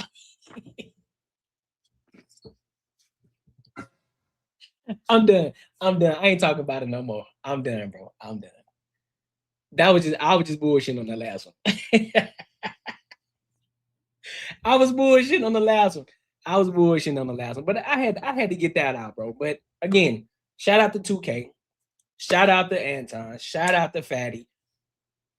They gonna continue to keep doing great things. They're gonna continue to keep building their shit. You know, it is what it is. People gonna talk regardless. You know, at some point, you know, when I get big enough and me running up a huge bag, somebody gonna say some stupid shit, and then guess what I'm gonna do? I ain't gonna say nothing. I'm just gonna keep on moving. I'm gonna act like this shit ain't even happened. So it be what it is. It be what it is. He said, where did she say this on? I heard she was talking crazy, but I didn't see it. Nah, bro, it was on so she was talking to 2K. So it was the one where she was on live with 2K and House of Hypocrites. Where she was, so they were talking about him not being a celebrity and shit like that, and calling him lame on the Lucky Mary show and all that shit. So a couple of them I caught, but I didn't watch it all the way through and through. I just watched certain bits and pieces of it. So, but it is what it is. But hey, make sure you like, comment, subscribe for the algorithm, and make sure you hit the bell notification. Let me read the super chat real quick. Shout out to Snow Bunny. Shout out to Snow Bunny for the $3 super stick. I appreciate you, mamas. Thank you. All right, so you know what? We're gonna go to tonight's conversation. I think this is an interesting topic. I do. So apparently this woman says that her husband, every time her husband gets into it, or they trying to have a hard conversation, he shuts down and then don't want to talk about it. He just goes into his basement and he don't say a motherfucking thing. So we're going to see what this is about, and then we'll give my thoughts and opinions on it. All right, so let's go ahead and rock out.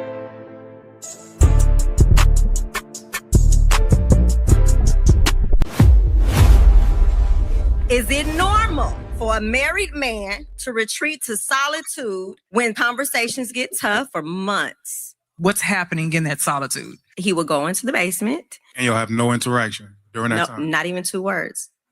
The only place I can hide in the house with a woman I no longer want to be married to is in my basement. Period.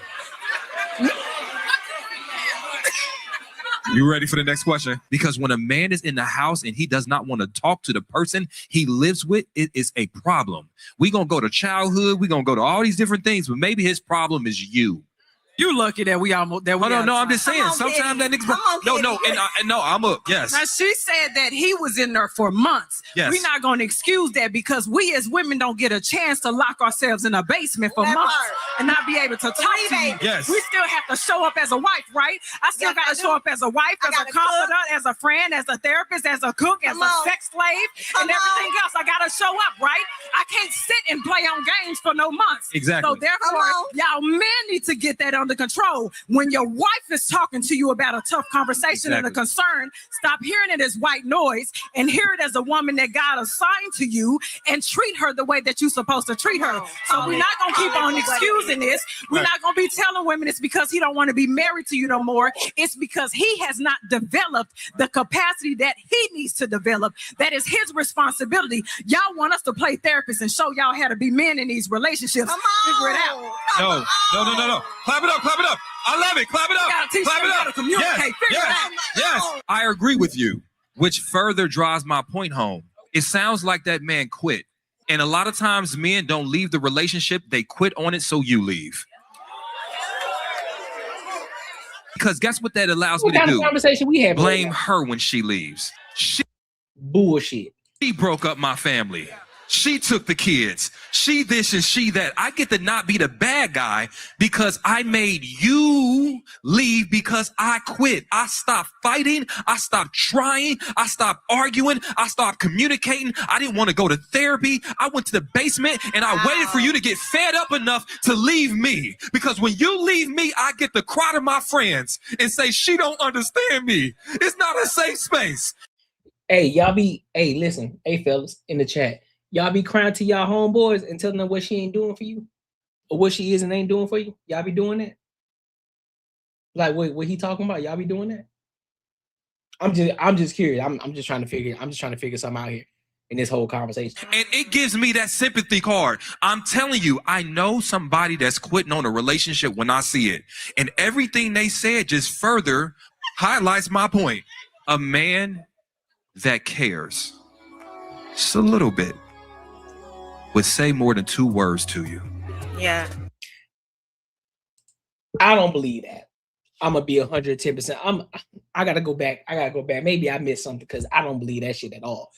I don't believe that shit. Is it normal for a married man to retreat to solitude when conversations get tough for months? To retreat to solitude for months when conversations get hard? I want to know what kind of conversations they have. What do these conversations look like? How is the conversation starting? What is that conversation? Because I need to know the full context of the conversation. Because we can say conversation, then now we gotta spectate on how the shit was said, what the fuck the conversation is about, what is deemed a hard conversation. I don't know. What is a hard conversation? What is that? What does that look like? How are you addressing this hard conversation? How are you coming in? Are you coming in guns blazing? Hey, I want to talk about this. Boom, boom, boom. Are you talking at this man or are you talking to this man? And how often is this shit happening? How often is this hard conversation coming up? Is it something that's always talked about? Is it something that you're nagging about? Or is it something genuinely that you care about, that you want to sit down and have a real conversation about? What is it? See, this is why I can't stand conversations like this. I need the context. I need you to break it down for me. I need you to break it all the way down for me. How did this start? What made you even want to talk about this conversation? What was done? How was it done? What started it? I need point A all the way to point Z. I need all of it. What's happening in that solitude? He will go into the basement. And you'll have no interaction during that time. Not even 2 words.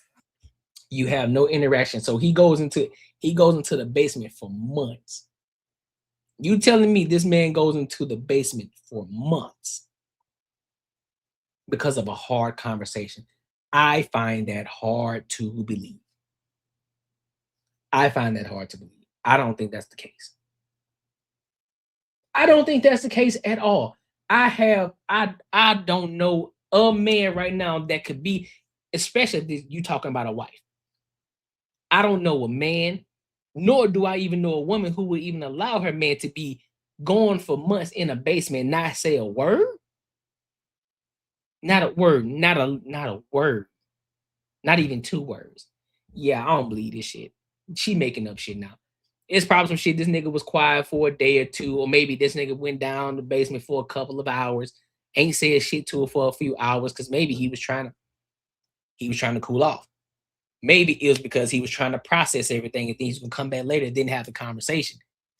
Maybe it's the fact that the way that she was coming was she was talking at this nigga or talking to him as if he was her kid versus talking to him as if he's her man, right? Because a lot of these women, they think that they're trying to have a conversation, but they ain't having a conversation. You're talking at them. Like, shorty, I ain't your fucking kid. I'm a grown-ass man over here, so you're going to talk to me as such. You ain't finna talk to me like you belittling me. It ain't happening like that. You gonna talk to me like I'm a grown-ass man. You gonna talk to me like an adult woman. You ain't finna yell and scream at me. You're not finna talk at me with this smart-ass attitude. Calm the fuck down. Let's have a conversation. But if you continue to keep talking to me like this, guess what I'm gonna do? I'm gonna say, all right, this conversation over. I'm gonna go over here. You do whatever the fuck you want to do. I'm kicking it. Until you figure out how you want to come at this conversation. That's what I see that typically happens. Niggas just say, you know what? I'm good. I don't want to talk about it no more. I'm just going to go over here. I'm going to go watch the game or I'm going to go watch TV, some shit, and don't say nothing. That's what I see. But then they'll take that as, oh, he been quiet for over 72 hours. Bitch, I was quiet for 3 hours. What the fuck are you talking about?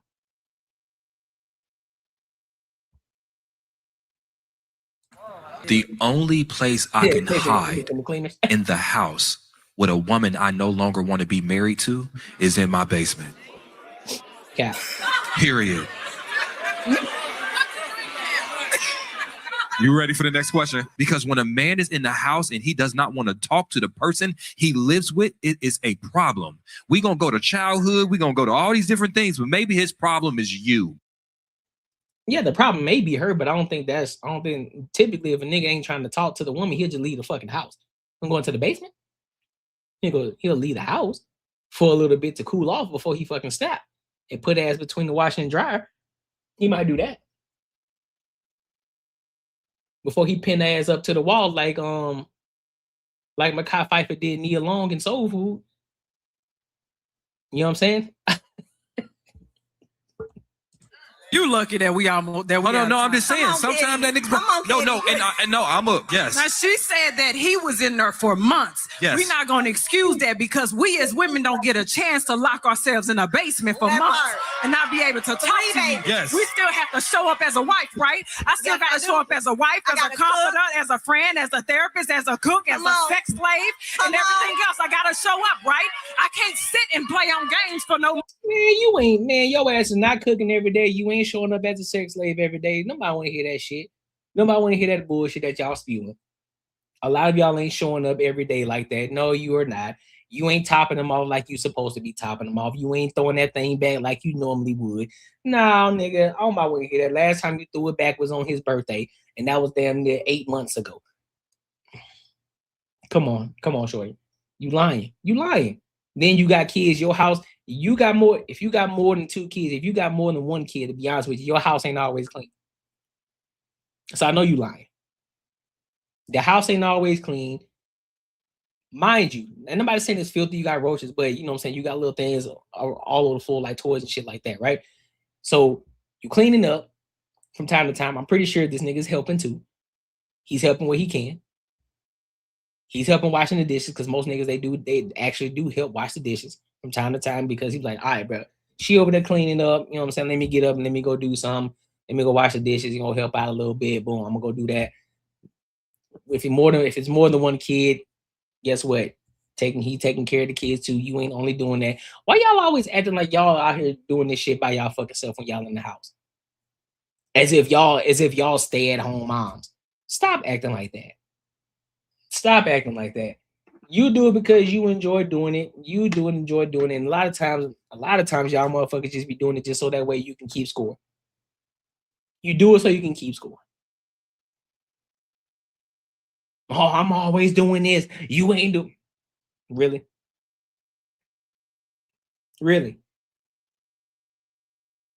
Because see, now we thinking with solutions. Okay, so you telling me that you gotta cook every day. I never told you had to cook every day. I just told you to make enough food so that way I got lunch.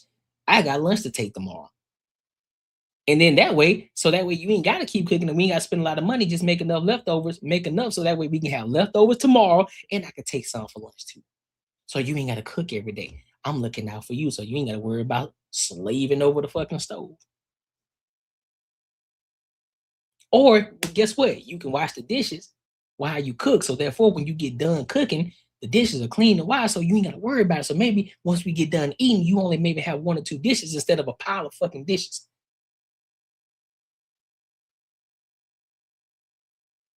And mind you, a lot of y'all, especially if you're working too, you ain't cleaning the house every day. You lying. A lot of y'all ain't cleaning the house every day. A lot of y'all ain't washing the clothes every fucking day because you got a ton of fucking clothes. So you like, shit, hey man, I'll start washing clothes on Sunday. Fuck that. Nigga, it's Wednesday. I'm tired. Boss getting on my fucking nerves. I'm about to cuss that bitch out. You listen, that bitch sent me an email today. Y'all up here venting about what the fuck happened in the email. Man, that bitch sent me an email today. Man, I swear to God, I almost cussed that bitch out. I swear to God. I'm just tired. You know what? I don't want to do nothing. I don't want to cook. I just want to sit here and relax. And then you just on your phone and you just scrolling on Instagram. You scrolling TikTok. That's all you doing. You ain't doing shit. Or you probably got you a glass of wine, sipping you some wine, you watching your favorite show. Stop. Cut the bullshit, man. Cut the bullshit. Stop acting like all y'all ass living like y'all niggas is making $1 million and you paying for a chef and you living this best life. Stop lying. A lot of y'all living average fucking lives. Stop it. Months. Exactly. So therefore, y'all men need to get that under control. When your wife is talking to you about a tough conversation and a concern, stop hearing it as white noise and hear it as a woman that God assigned to you and treat her the way that you're supposed to treat her. So we're not gonna keep on excusing this. We're not gonna be telling women it's because he don't want to be married to you no more. It's because he has not developed the capacity that he needs to develop. That is his responsibility. Y'all want us to play therapists and show y'all how to be men in these relationships. Well, let's go ahead and get that shit clear already. Can't no woman show me how to be a man. So you can stop that. You can get your voice deep. Can't nobody. You can't show me how to be a man. I don't give a fuck what you say. I don't give a fuck what you say. You can talk with your deep voice. You can talk with all of it. You can go in, you can talk like Viola Davis, nigga. You can talk like Harriet Tubman. For all of I give a fuck, you can't tell me how to be a man. You can talk like Maya Angelou. I'm a phenomenal woman. And a phenomenal woman, phenomenally. Nah, nigga. You can't teach me how to be a man. You can't. Stop. Figure it out. No. Clap it up. I love it. Clap it up.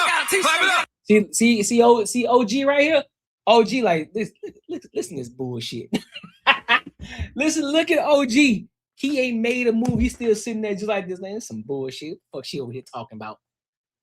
OG know what's up. Communicate. Figure it out. His girl probably dragged him there. Though. He don't want to be there for real. Yes, I agree with you, which further drives my point home. It sounds like that man quit. And a lot of times men don't leave the relationship, they quit on it, so you leave. Bullshit. Because guess what that allows me to do? Blame her when she leaves. She broke up my family. She took the kids. She this and she that. I get to not be the bad guy because I made you leave because I quit. I stopped fighting. I stopped trying. I stopped arguing. I stopped communicating. I didn't want to go to therapy. I went to the basement and I waited for you to get fed up enough to leave me. Because when you leave me, I get to cry to my friends and say, she don't understand me. It's not a safe space. And it gives me that sympathy card. I'm telling you, Well, that sound like a nigga who ain't got shit, who ain't running his household. That's what it sound like to me. Because if you gotta go to your homeboys to cry niggas, like, hey man, listen, this is what we finna do. We finna make some. And here's the thing: you gotta go on that bitch and don't care if she get upset at this point in time. You gotta say what you gotta say. You gotta be a man in this relationship. Like, hey man, listen, this is what we finna start doing. First of all, I'm gonna need you to watch your tone and lower your fucking voice when you talk to me. I don't give a fuck if you make it, because I want to make sure we're having a honest, real conversation, right? There are some women who make good money, and a lot of y'all are going 50-50, even though I don't believe in the whole 50-50 thing, right? And not saying that, men paying all the bills. I'm talking about It's never always 50-50, even if some of y'all, if both of y'all are working, right? But at the end of the day, whether you're going 50-50 or he's paying 100% of the bills, or she's making more money than the man, at the end of the day, you're still the man. Regardless, you're still the man in that relationship, and you should never let a woman emasculate you on any fucking level. Don't care. Don't care how you feel internally. Don't care like, damn, bro, she making more money than me, bro. I don't even feel like a man. I don't give a fuck, nigga. You better keep your head fucking high, poke your fucking chest out, and be a fucking man. Now, I know a lot of people talk about, well, nigga, you can't be a man if you ain't making no money. Man, fuck what they talking about, nigga. You a man at the end of the day. If you ain't got no bid, if you ain't making enough money, cool. You still got your motherfucking dignity. You got your confidence, because guess what? You can make more money. There's many opportunities out here for you to make more money. You just got to be a go-getter and go get that shit. But what you're not about to do, I don't give a fuck if you make $1 million and I'm making $60,000. Give a fuck. Bitch, you still a woman to me. You still a woman to me. And I'm a man. I don't give a fuck what you think a man is. I don't care. You ain't one. And you can't tell me how to be one. Simple as that. I'm talking about hold them bitches big. You feel me? Hold on to them motherfucking balls and let their ass know. Because guess what? Tyrone down the street with the do-rag, he busting her down. And she ready to bust it open for me. Facts. Tyrone down the street who ain't got no money, who was sleeping on the couch, he knocking her down every night. And she get wet for that nigga. Pause. She get wet for that nigga. Serious today, but that was crazy. I'm not that was feeding. crazy. I'm not feeding. You hear what you're saying out loud, bro? You know what I'm saying? So you ain't finna get me. You ain't finna do me like that. What else, Iraq? I know somebody that's quitting on a relationship when I see it. And everything they said just further highlights my point. A man that cares just a little bit would say more than 2 words to you. Yeah. And so Yeah, you can kiss my ass, bro. Y'all can kiss my ass. Absolutely not. First of all, I'm not going to my homeboys and crying and them telling them about what my girl ain't doing. That sounds like some crazy ass shit. That sounds wild as fuck. Why would I go to my woman, to my homies and cry about, man, my girl ain't let me do this, bro, man. Like, damn, bro. Like, nigga, I'm trying. Like, bro, she just won't let a nigga do nothing, bro. What you mean she ain't gonna let you do nothing? What you mean? Nigga, you gotta ask for permission? What you talking about? Now, it's a difference between asking for permission and letting her know what's like, hey, listen, cool, we got anything planned? Like, you got anything that you want to do on XYZ day or some shit like that? No, so guess what? You know what I'm saying? Me and the fellas, we going out, XYZ, you know what I'm saying, for a little bit. Cool. That's just communication. That's just letting her know what's the word. That's all it is. But what you're not about to do is say, hey, baby, is it okay? Is it okay if I go out? You know what I'm saying? Is it okay if I go out on Friday? Like, nah, my nigga, we ain't doing that. We not doing that. And this ain't no whole misogynistic talk.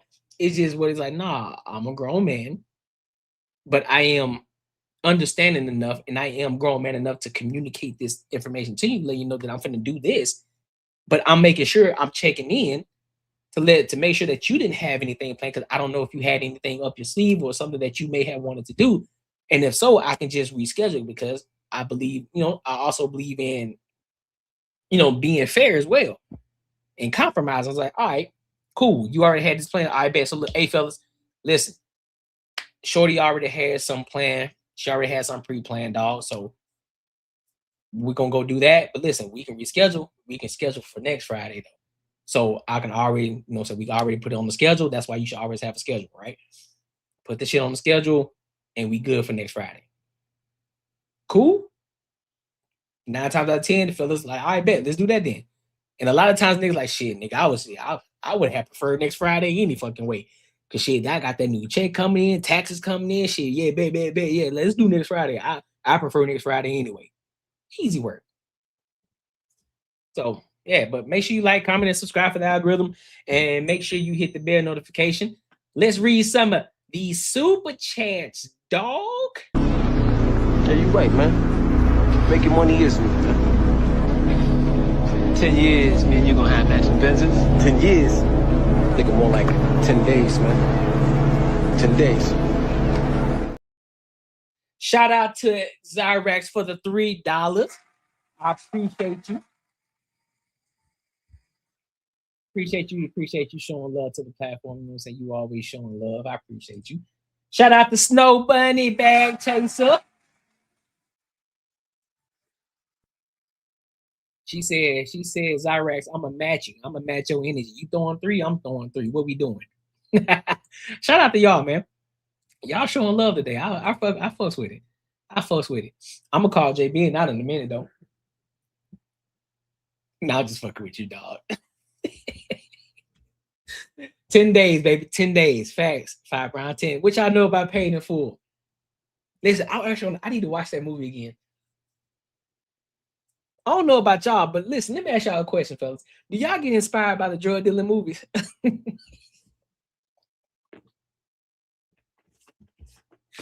Listen, I ain't no drug dealer, though. I would never.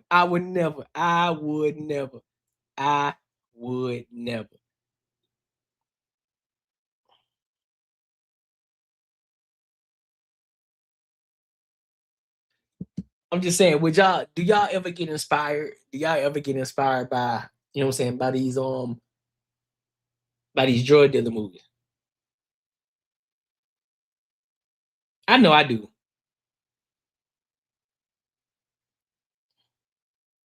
You know, like let me see, like Scarface, Paid in Full. What was the other movie? What was the other one that I just watched recently? I just watched it recently. I just watched this.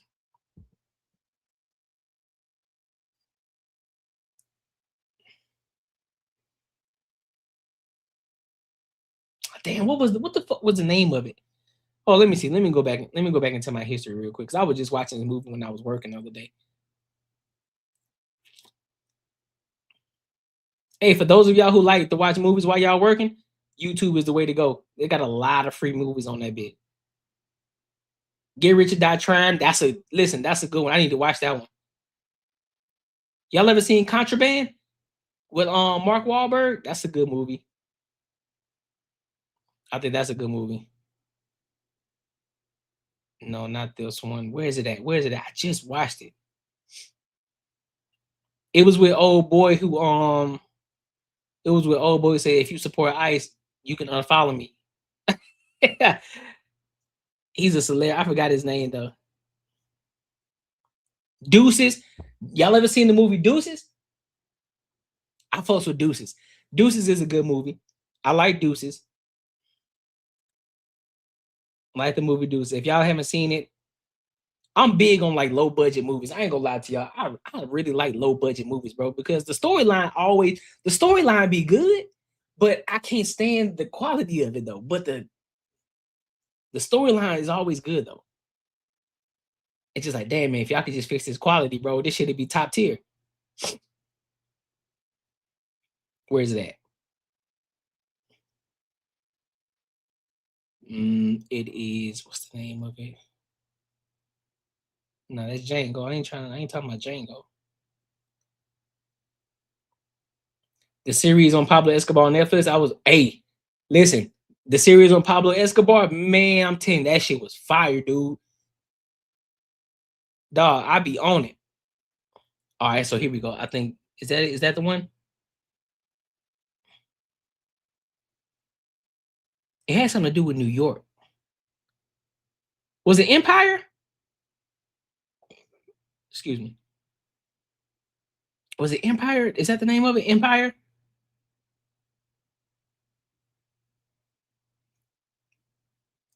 I watched the full mob crime with Frank Nitti. It's a 1988 movie. That was good. I watched Hoodlum with Lawrence Fishburne. That was a good one. Oh, King of New York to a Dead Man Walking. That was a good one.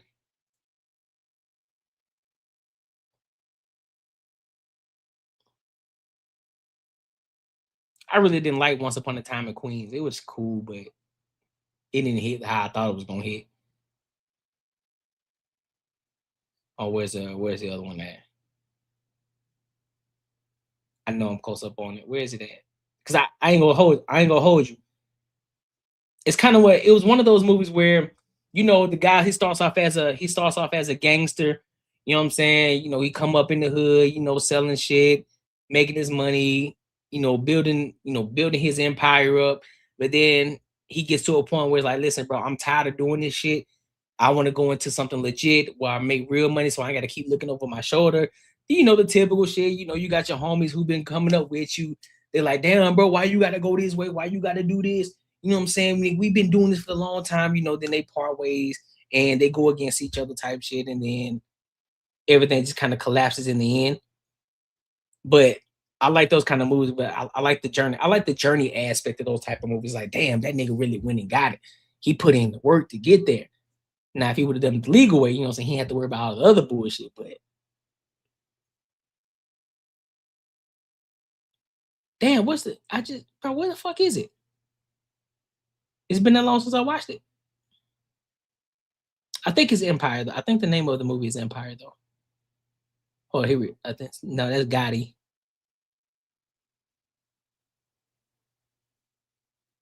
Paid in Full. Of course, you can't go wrong with Paid in Full. Can't go wrong with Scarface. If he did it the legal way, he would be a nobody. I know, and that's the thing too. I think that's also another thing too. When a lot of those cats, they want to have the fame and the money. You know, they want to be known in the city. They want to be the top dog in the city. It's like, nigga, I'm him. It's that level of power. It's that level of motherfuckers being scared of, like, hey, oh, you know who that is, bro? That's X, Y, and Z. That's him, bro. Nah, bro, you can't fuck with him. They want that type of shit too. So, but here's the thing: you can still have that kind of power too if you do it the legal way. It's just the issue is it's just slower. I'll give you an example. You know, y'all know how I like using myself as an example. It's like me, the way that I'm growing my platform. I'm not being extremely messy when I talk about shit. I may do it a couple of times, but I'm not. That's not the main aspect of my shit and what I'm doing. All right, so it's not going to be based off of just being messy, right? I like to be versatile. I like to talk about other different topics, right? We like to laugh, we like to have fun. And so with that, because let's be real, I'm a nobody at this point. Nobody knows who Courtney Edgar is, but that's why we're building this platform. That's why we're building. That's why we're growing. Eventually, people gonna know who the fuck I am, but it's gonna be the authenticity of the growth and the build. So now I'm able to move how I want to. I can say, I'd be able to say shit like, bro, you can't remove me from shit, because the people, the community that I've built for myself, these people authentically rock with me. They don't rock with me because they only want to hear me for bullshit that I talk about. It's because they having real conversations. It's because I interact with the chat. It's because we really kicking it and they know who I am. And then the people that really see me, like Jay Ben, we kicked it in person. You already know I'm the same person on this platform as I am in person. You already know what it is. So people already see me and already understand me. But guess what? People love messy shit. People love bullshit. So therefore, oh man, you know what I'm saying? I want to go over here to the Freezies. I want to go over here to the Corey Holcombs and the Jazzes, and I want to go over there because it's messy over there. You know what I'm saying? I want to get nigga, let me get the latest tea. Let me go be messy. Cool, bro. Do your thing. That means I don't need you over here anyway. I don't need fair weather. I don't need fair weather followers. I don't want them. You want to be messy all the time, nigga. You like drama. You a bitch. That's what you are. Facts.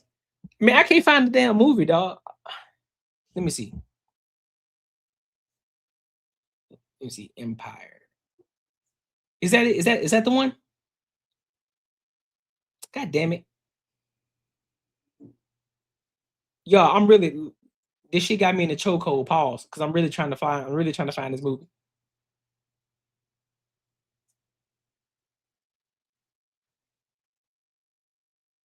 Yo, y'all ever seen Limitless? I like that movie, Limitless.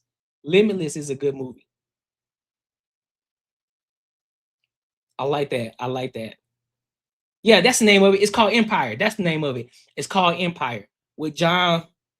Boy, I do not know how to say his last name. John Leguizamo. Yeah, but he's on Empire. That's the name. It was a 2002 movie. 2002 movie. That was a good movie too. That was a good movie too. All right, so let me go ahead and read some more of these super chats before we move on to the next topic. Shout out to my dog Fi Brown. Showing love with a 20 ball. He says, my dog, great stream. Hey man, I appreciate you, homie.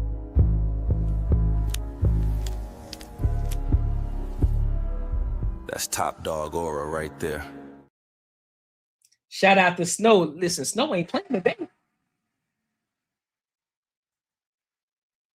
Snow, you ain't playing today. She said we going to get you there tonight. Tonight, let's go. Hey, shit, let's get to it. We here. We still got more topics to cover too. Hey, I appreciate y'all for showing love. I thank y'all so much. I do. Real talk. I appreciate y'all for showing love. I do.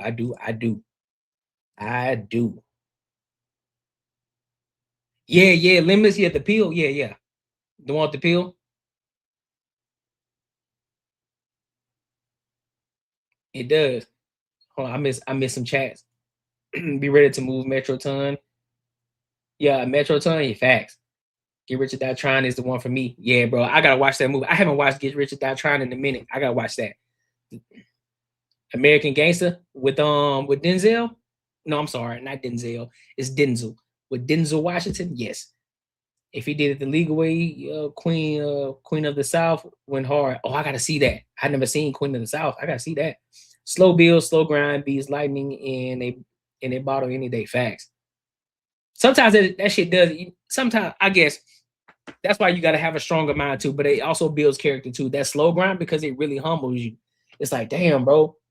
I see motherfuckers going fast. I see people over here going crazy, doing numbers.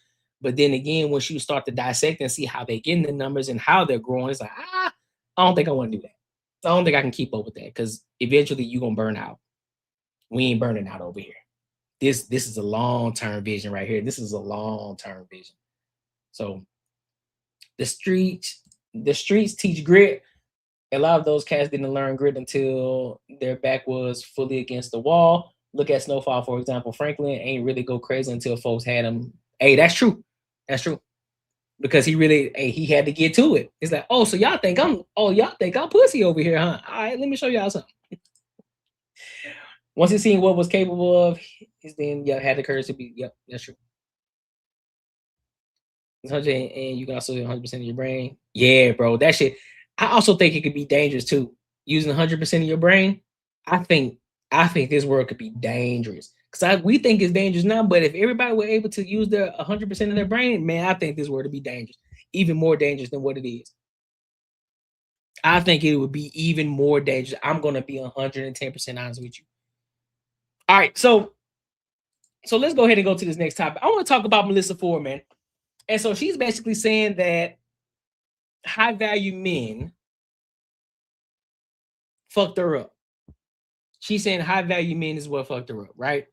And so I want to get into this and get the context of what she's talking about, and then I'll give my thoughts and opinions on it. All right, so let's go ahead and rock out.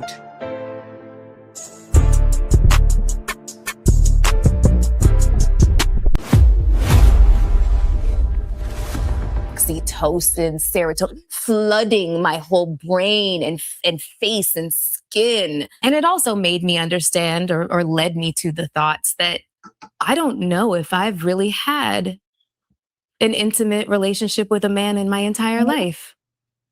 Would you say that, like, I don't know much about your background. You talked to me a little bit about the home that you grew up in and walking up those steps in the part of Toronto that you were in, but we're all materialistic and we live in a capitalist society. Yeah. But would you say that you identified with being materialistic? I mean, I think that there was a point in time where, money started to come in. So now I could afford things that I had never even dreamed of affording before. And then also I dated men of means, so I started flying by PJ and staying in, wonderful hotels and incredible suites and traveling the world and, literally just, I've literally had a guy, it wasn't even a first date. It literally was a first hang, spend $100,000 on me. I've had somebody else present me with like $150,000 necklace. This is the initial presentation. Wow. I'm like, that's crazy, but I'll take it. I looked at that necklace. I was like, that is a down payment on a house. Let me hold on to that sucker. But it just rings so hollow, because then you'll see those same guys do that for other girls, kind of thing. It's just men's with means. Let you know that you ain't that fucking special. Just niggas with money, they just blowing it just to be blowing it. You thought you was some bad bitch. You thought you was the one and only. You thought you was all that in the bag of chips. And next thing you know, come to find out, that same dude who was giving you some expensive gifts, he doing it with another chick. So you ain't as dope and as special as you think you are. That's nothing to them, So it's not intimacy. It's not even because they really like you. It's just very transactional. This business, this industry is extraordinarily transactional. So, yeah. So it makes sense that being of that culture, you don't get to actually feel and experience what intimacy genuinely is. No. Do you know how intoxicating it is to have the world cheering for your relationship while you're still in the honeymoon phase? You feel literally drunk in love. That's what it feels like. Who did you experience that with? I don't want to admit it. Okay. The first person that I experienced that with, his name is O.C. Umenyiora. He was a defensive end for the Giants, 2-time Super Bowl champion, future Hall of Famer. Why y'all always got to put people's name out there, bro? Like, man, that's why I'm talking about loyalty, bro.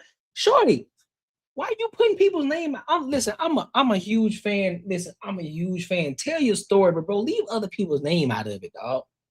You don't got to put everybody's name out there. You don't got to say their name. Keep them away. Keep them out of it, dog. Keep them out of it. But his name is X, Y, and Z. Why are you saying their name? They live in their best. They live in their life over there, doing what they're doing over there on the other side of the fence. They doing what they're doing. Why are you mentioning these people's name, bro?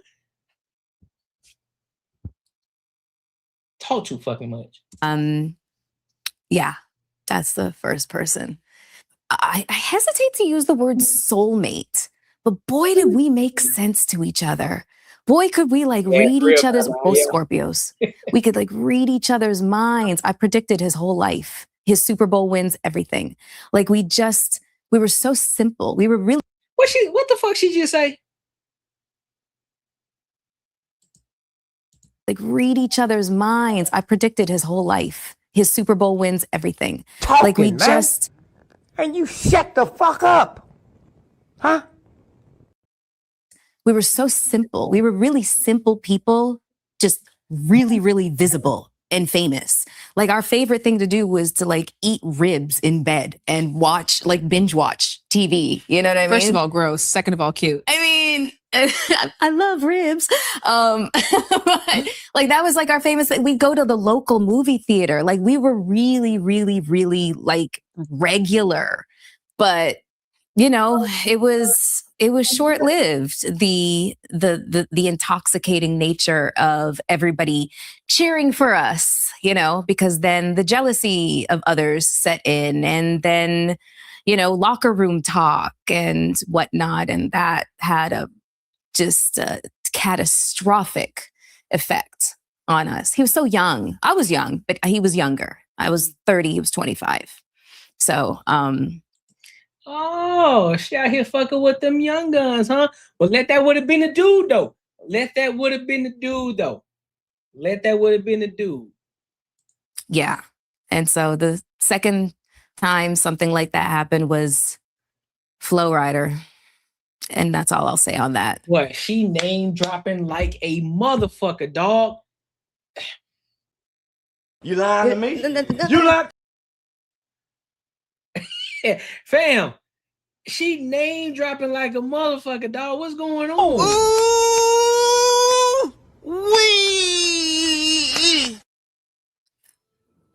I said it's fine. He took the permission. I said it. The phone You rings. have no idea. Like I literally like. No, it's pew, PR.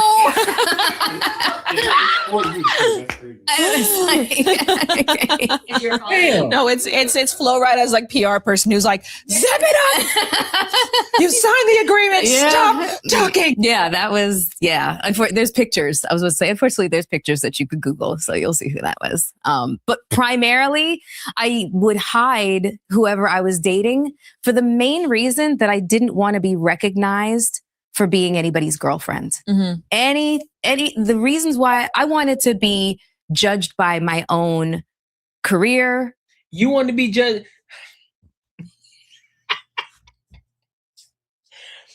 You wanted to be judged by your own career while you out here receiving all these gifts because let's be 100% honest. In that time, Melissa Ford was that chick. She was She was the cipher sore eyes. You know what I'm saying? She was a goddamn nigga. You need to get you a Melissa Ford at that time. But the shit ran out. Wasn't nobody checking for her ass no more. She thought it was gonna last forever. That's what she thought. My own merit, my own accomplishments. I didn't want. You feel me, Fire Brown? That's what I'm saying, bro. She out here mentioning these people's name. She out here saying name dropping this shit. Like, dog, what we doing? You do realize you're on a public platform, right? Like, hey, keep that shit to yourself. Like, listen, I ain't gonna mention no names. I'm just gonna say I had a great time. You know, I got gifts. Boom, boom, boom. And like, what we doing, bro? There to be anything said like, oh, well, she's just because she dated so-and-so. No. And when I say that I dated people who were like height of fame. Who's she gonna say name? And no one knew because I pressured them to keep it very quiet. But in the moments when it got leaked and you were receiving that fanfare and where there was this excitement and you become basically the prince and princess of the town. You feel like you need to keep up appearances, but it's falling apart, especially if one person is falling out of love with the other at a faster rate. Oh, shit. Yeah. Here we go. The worst feeling. Yeah. So that sucks. That sucks. Because then you're left with, just what do I do? Because then you're worried that this is some kind of, effect on you. It always affects the women more than it affects the men, though. But that also goes to say that we have finite amount of time of things to focus on. And then if we do have time to look for mates or be in those circles, we have to be very selective about the environments that we go in and what we're focused on getting. So I want to actually have this conversation with you because I have 2 daughters, right? And my kids are in Gen Alpha. Mm-hmm. And for Gen Alpha, 2/3 of the jobs that exist right now will not exist when they are of age. So it's a very uncertain future for them. Yeah. And we live in increasingly uncertain times right now. And I have a big gripe with hypergamy. Mm-hmm. The idea of telling my daughters that looking for a financially stable partner is the best bet, even in spite of the fact that we live in economic uncertain times. So I'm just curious from your vantage point on that, because there is so much talk about that online. And like I said, everything you described, in some people's cases, sounds like a fantasy. Mm-hmm. Like getting presented with a $150,000 necklace on day one, like that's a fantasy. Do you feel a sense of disillusionment from it? Or what would you say in response to people who look at that and say, oh, I aspire to that? To getting the $150,000 necklace? Well, everything that goes with it, to be putting yourself in the places where that's even possible. It's just not real. It would be too difficult to maintain. It would be a headache to maintain. It would be constant anxiety, and I don't want it. I did it. I don't want it. Never want that for myself anymore. So that would be the last thing that I advised a young girl to do, to look at, look at men of means being, your saving grace or your safety net. So, yeah. So what are you saying? So what are you saying, Melissa Ford? Are you saying that women should focus on building with a man who isn't a man of means just yet, and get you a man that shows that he is capable of becoming great? He's in the process of becoming great, right? He's in the process of becoming great. He's just not there yet. Are you advising women to do that? And they can build together. They can build something strong, something foundational where they can actually build this shit up over time. Is that what you're telling me? Because that's what it sounds like to me. Because it's one of the two. It's one of the two. You either be a woman and you date based on hypergamy, or you become a woman and it's like, listen, both of y'all broke. You get with this man that's showing this what's the word I'm looking for? He's showing promise. He's showing promise. He has a hard work ethic, great morals. This guy's he's ambitious. He's a hustler. He's a go-getter. He's resilient. Is this the one that you want to be with? Because when times fall, when times get hard, he understands how to move. He understands how to find solutions. He's resilient. He knows how to get through those things. Is that the one that you want to be with? Or do you want to date hypergamous? You want the man that's already established. You want the man that already has the money. He's gonna put you on the private jet. He's gonna give you the experiences that most people could only fathom and can't even fathom and can only dream of. But yet still, he's gonna be doing this for all these other bitches too, because guess what? He got the power. He got the authority. Most bitches gonna go for this dude anyway. Or do you want this man over here? He's not there yet. He has the potential to be that guy that you're looking at that's already at the top. He got the potential, but he's already down here. So he got to work his way up. But he has great morals. He comes from a great comes from a great background, building himself up. Most people will call him lame right now, which is cool. Like, hey, be lame. But he focused on building. He's focused on growing. He's focusing on the steady growth and making sure that y'all never be broke again a day in your life. That's what he focused on. Do you got the wherewithal to be with that man? Do you? When times are hard, when he tell you, listen, man, we can't take this trip this year. We can't go on this vacation. We can't. I gotta lock in. We're focused. We can't. Listen. Just give us 5 years. Just give us 5 years. I just need 5 years from you. We 25, 26 years old. Just give me 5 years. You're 26 years old. We'll be 31. We can live life the way that we fucking want to. Just give me 5 years. I just need 5 years. Listen, we ain't got to go to the clubs right now. I promise you that the club's still going to be there. The club scene is still going to be there. We ain't missing nothing. I just need you locked in with me. You going to be able to do that? Is that what you telling the people? That's what I would tell the people. That's what I would tell these young ladies to do. That's what I would tell them to do. That's personally what I would tell them to do. But hey, let's see. Girls are thriving. Women are thriving. My God. Outpacing men in every aspect of life. My God, DJ Hell, what's up with you, bro? I read that super chat in a minute, big homie. Right now. By the way, I saw their pictures. They are stunning. You must be so proud. Thank you. I am. I really, really am. And I am hopeful for them. And I am hopeful for them to have an intimate life that is fulfilling. And I also acknowledge that it comes in all forms. And don't get me wrong, I've spoken to women before who have a partner who has lots of means, and it contributes, may not be the only reason, but it definitely contributes to their feeling of appreciation to be in the relationship, love for the relationship. And don't let me say that being like all rich men are pieces of shit. That is definitely not what I'm saying. Yeah. However, I've dated enough of them that there is a consistency. I call it rich man syndrome. You know what rich man syndrome looks like? What? Somebody got to get that. That's just their attitude. Somebody is always going to fall. Like they walk with a wake in front of them, and whatever happens behind them, they've got people just scrambling and picking things up and whatever else. And also the fact that they have the money. Thank you. Also is they just They walk with the attitude and the bravado that they are the breadwinner. And they're the ones that are affording you this luxurious life. I mean, can you blame them though? No, look, let's be real. Can you blame them though? Especially if they are somebody who worked to get there to that point, right? You got every right to be confident. Now again, you can't be snobbish. You can't be an asshole, right? I get it. But at some point, you got to walk with a level of confidence. Like, hey, man, I had my time. I had my time where I had to do the grunt of the work. I had my time where I had to do the bullshit. I had my time where I had to do that. Now, I put myself in a position where I don't have to do that no more.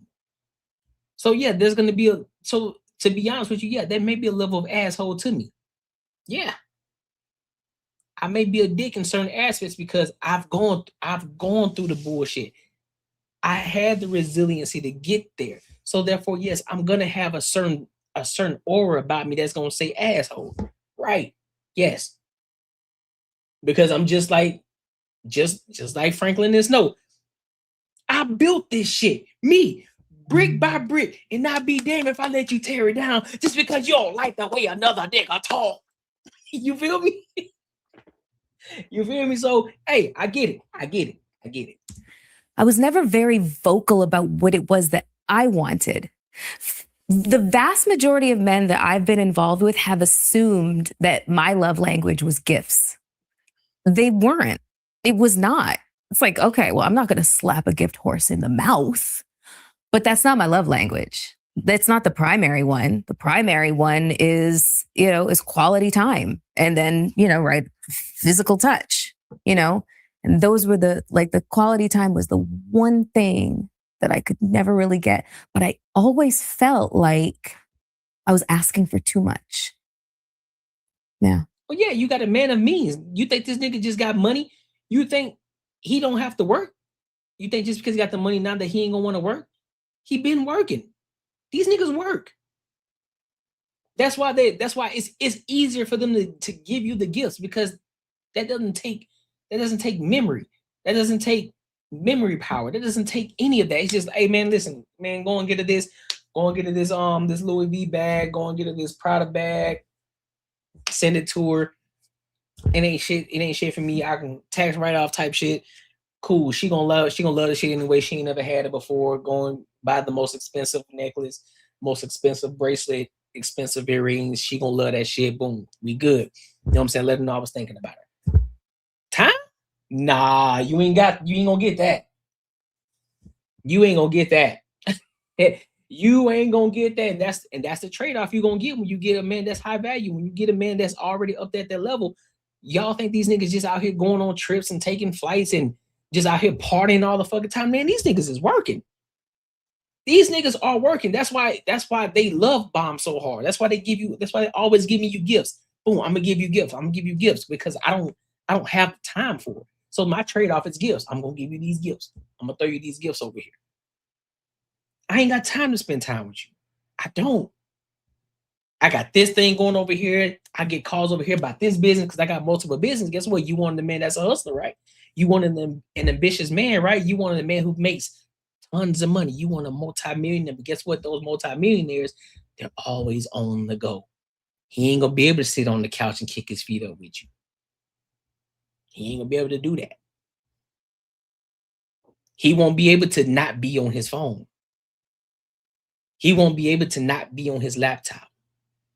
He won't not be able to just kick it for a weekend, for a whole weekend. He may not be able to do that. He may not be able to go on a vacation trip with you and not work. He may go on a vacation trip with you, but guess what? 70% of the time he working. He got to make sure things are afloat. He got to make sure things are running. He got to make sure everything is continuously running like a well-oiled machine. But this is what you asked for. So again, I ask you, ladies, is that what you truly want? Is that what you truly want? Because don't be fooled by Instagram. Don't be fooled by TikTok. When you see a lot of these individuals out this bitch taking flights or so-called flights and taking these trips when they're kicking with their husbands and shit. Oh, I live the balanced life. Ain't no such thing, bro.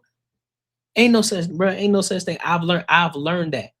Because I've been in a position before where I was thinking like, oh man, I want to live the balanced life. I want to be able to be a multi-millionaire, make passive income, and then be able to kick it with the family. We kick it on the weekends and shit like that, not work.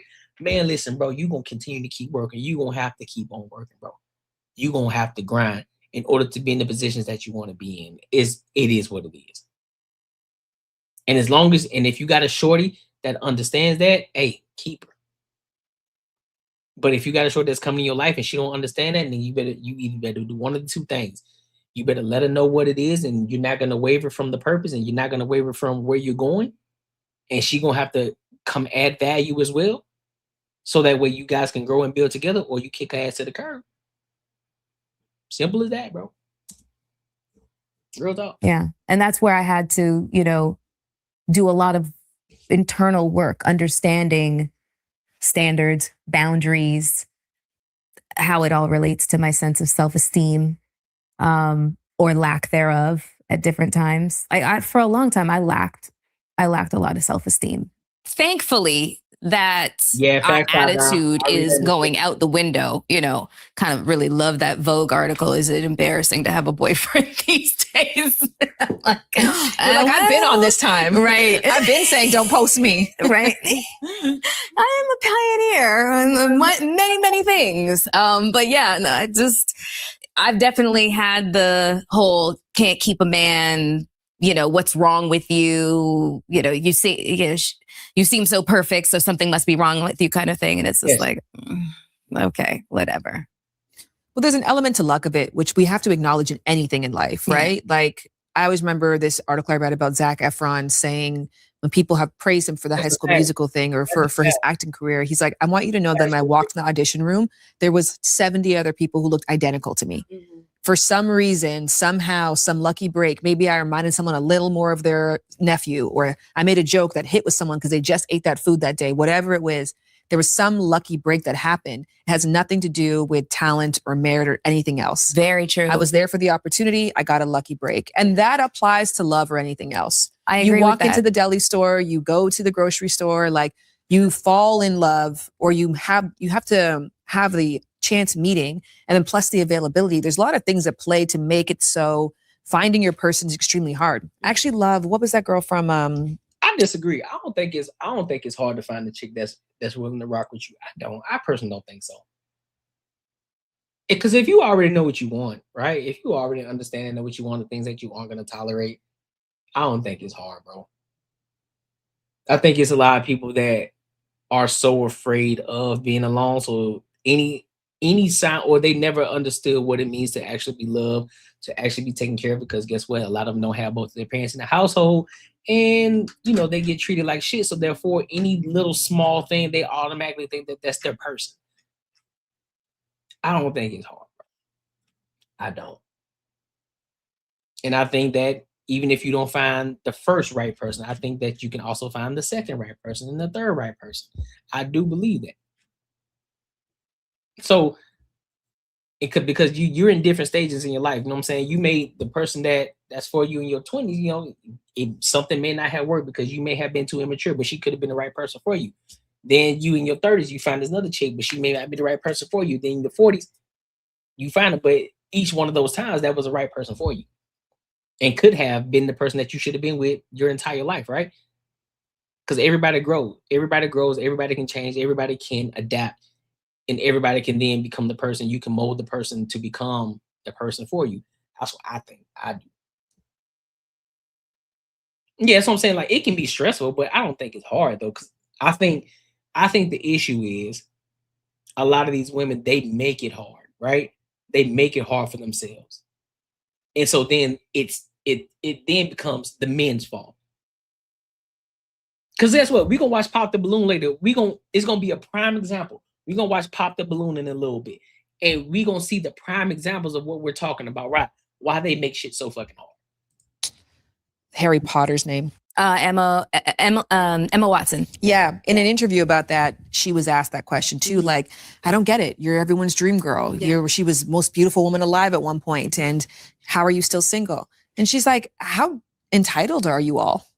Why do you think this is such a miracle thing to be a person, to find yourself, to love yourself, and to find somebody else who loves themselves, who you love being with, who amplifies your life? You happen to amplify theirs, and you want the same thing, live in the same town, your friends and family get along, like all of the variables that take place to make that happen. Why do we all feel like everybody should just have that? Because they're everything that you just named, because y'all want everything to be perfect. That's the problem. Everything is not going to be perfect, bro. Just because y'all want everybody to check off 100% of the fucking box, bro. That's y'all fucking problem. That's y'all fucking problem. You want this nigga to be perfect. Everything. Oh, he got to say the right word. He got to be just the perfect height. He got to say just the perfect thing. He got to drive the perfect car, perfect house, perfect job. His family has to be perfect. They have to love me. He has to love me. He has to be crazy about me. He can't have a bulldog, but he got to have a Yorkie. Like all this other all these factors that don't make no fucking sense, that don't matter at all. All of these things that are changing, that are fleeting and changing. Y'all want everything to be fucking perfect. 9 times out of 10, you already done had a conversation. You already done met this nigga, man. But because, oh, he had the wrong shoes on. Oh, you like Adidas, but he had on Nikes this day. The fuck are you talking about? Oh, I ain't like that plaid shirt he had on. If he would have had a striped shirt on, I would have been all go. What are you talking about? Oh, because I'm a person, I don't like to drink. So, but he drinks. And so I got a history of, my father being an abusive man. This nigga had 1 drink. 1. And he said, listen, bro, that was my limit. I only had 1 drink. I'm good. I don't normally drink past 1. No, I don't like a person that drinks because, I'm traumatized because my father, he used to drink 10, 12 drinks every single day. Well, bitch, I ain't your father. I said I had 1 drink and that was it. That was my limit. What are you talking about? And there's so many different variables. Like y'all got all these fucking variables in order for you to be in a relationship with somebody. Shit used to be even more simple back in the day. It used to be more simple back in the day. But y'all doing too much. This is why when we ask, like, shorty, you too fucking fine to not be in a relationship. Why the fuck are you single? What is it about you that's fucked up? We aren't dumb to ask that question. That's a valid fucking question. Like, shorty, okay. You're well known. You're very attractive. You're a very attractive woman. So therefore, we know there are men trying to shoot their shot at you, right? We know this. You seem to be a very conservative woman. You don't seem like you out there. You ain't busting it open for anybody. You know what I'm saying? You ain't doing the reach back and spread for anybody. You ain't doing none of that shit. You kicking it. You living your life. You know what I'm saying? Everything about you seems like it's perfect. Why the fuck are you single? That don't make sense to me. Why? Now it becomes you're so entitled. No, I ain't entitled. The things just make sense. I'm just putting the clues together. I'm trying to put clues together. I'm trying to put things together to make it make sense to me. Because it ain't making sense. If you're an attractive woman, you should be taken right now. You shouldn't be on the market. You shouldn't be on the market. Your wife immaterial. Why the fuck? You should be off the market. Somebody should have you put up on the shelf right now. But you ain't. What's wrong with you? What's the issue? What's the problem? It's just like for my fellow hoopers, you know what I'm saying? I'm a former hooper myself, played college ball, college basketball, you know what I'm saying? Point guard, shooting guard type shit, you know what I'm saying? But it's just like when I see a dude that's 6'7", 6'8", and we playing pickup ball, and this nigga can hoop, like, oh shit, like this nigga tough. Fam, why you ain't playing ball overseas? Why you ain't playing ball, you know what I'm saying? Why you ain't take a chance in the NBA or some shit like that? Man, you know what I'm saying? It's just a system, bro. No, nigga, what's wrong with you, bro? What happened? 9 times out of 10 is because this nigga can't get his shit together. He out here fucking with the wrong type of people. Or he probably pulled some shit. He probably tore an ACL, MCL. So he a liability. This nigga injury prone like Anthony Davis. He ain't focused. Anything like something. There's something wrong. Like there's something deeper. It ain't just, oh, nigga. It just, y'all niggas so entitled. Why y'all think because I'm 6'7", I need to be playing ball? Because, nigga, You have a God-given talent. You have an ability that most people would dream to fucking have. Most people would love to fucking have. You got little kids right now wishing they could be fucking 6'7", to go play ball overseas, to make money, to do something that they enjoy fucking doing. And you telling me that I'm entitled because I'm asking you why the fuck you ain't overseas playing ball, making a lot of fucking money doing it, to do something that you love to fucking do, that other people would fucking give their whole entire life to fucking do. And you ain't telling me I'm entitled. This is the same shit that I'm hearing. Like, shorty, you're beautiful. Most women will want to be naturally fucking beautiful. You have the opportunity. You got the pick of the fucking litter. You can have any fucking man that you want to have. You're a conservative woman. You ain't not here busting up for anybody. And you ain't married. The fuck you talking about? It don't make sense to me, dog. I never did. I've always felt like people who found their person and they just work, they like as well as love. Because that's, to me, like is more important than love. Because there's a thin line between love and hate, but like equals respect. You know what I mean? And I've always looked at people who have like found their person and just found the, their soul's counterpart, if you will. I've always found them to be so lucky because it's really like a lottery. You know what I mean? And I just don't see anybody out there that I really would love to sleep with. Like, Who said, because ain't nobody out there trying to sleep with you. No, all right, let me rephrase. Hold up. Let me rephrase that. That nigga crazy. Let me rephrase it. I'm pretty sure there's some man out there who's still trying to bust that open, right? But I'm pretty sure she got a long track record of niggas that she probably done fucked around with, or there are rumors about niggas that she fucked around with. So, but I'm pretty sure there's still niggas out there who's still trying to knock that open, right? And she at this point where niggas probably ain't gonna take her serious. So they only want that. And so that's why she probably like, oh, well, there's a little, I'm not out here just to fuck nobody. Yeah, that's cool. It sounds good, but your reputation is already fucked up. That's why ain't nobody checking for you. So now you're in this state of I'm okay, but truly you really ain't, because you wish you had your person that you can really claim as your person. That man that you want to marry, that you want to spend the rest of your day, rest of your life with. I don't believe you, Melissa Ford. I'm gonna be 110% honest with you. I don't believe you. I think you're yearning on the inside. I think you're fucking going crazy on the inside that you don't have a man that actually wants you and that actually wants to marry you, that actually wants to take you down as his chick. I personally believe that on the inside you're screaming. You're screaming. I do. But because that beauty, it can be a gift and a curse if you don't use it properly. You had the baddest, one of the baddest women out this bitch at one point in time. One of the baddest. Every nigga was trying to get a piece of you. Every nigga wish they had a hand on you. But I think it got to your head. It was too easy for you. You're like, well, shit, ain't no reason for me to get locked down, to get put up on the shelf, because I got so many men coming every which way, and you thought it was gonna last forever. And boom, reality hit you. Now you trying to cope. Now you coping. This is what coping looks like. But hey, it be what it is, bro. Make sure you like, comment, and subscribe for the algorithm, and make sure you hit the bell notification. Let me get some of it. Let me read the super chats real quick.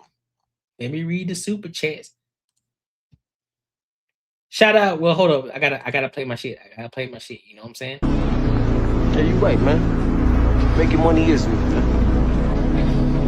10 years, man, you're gonna have matching Benzes? 10 years? Nigga, more like 10 days, man. 10 days. Shout out to my dog, DJ Hemp. My dog, DJ Hemp. This might be risky for the 10 ball. He says, salute. Hey, salute to you, big homie. I appreciate you for showing the love, homie. My dog, Fi Brown.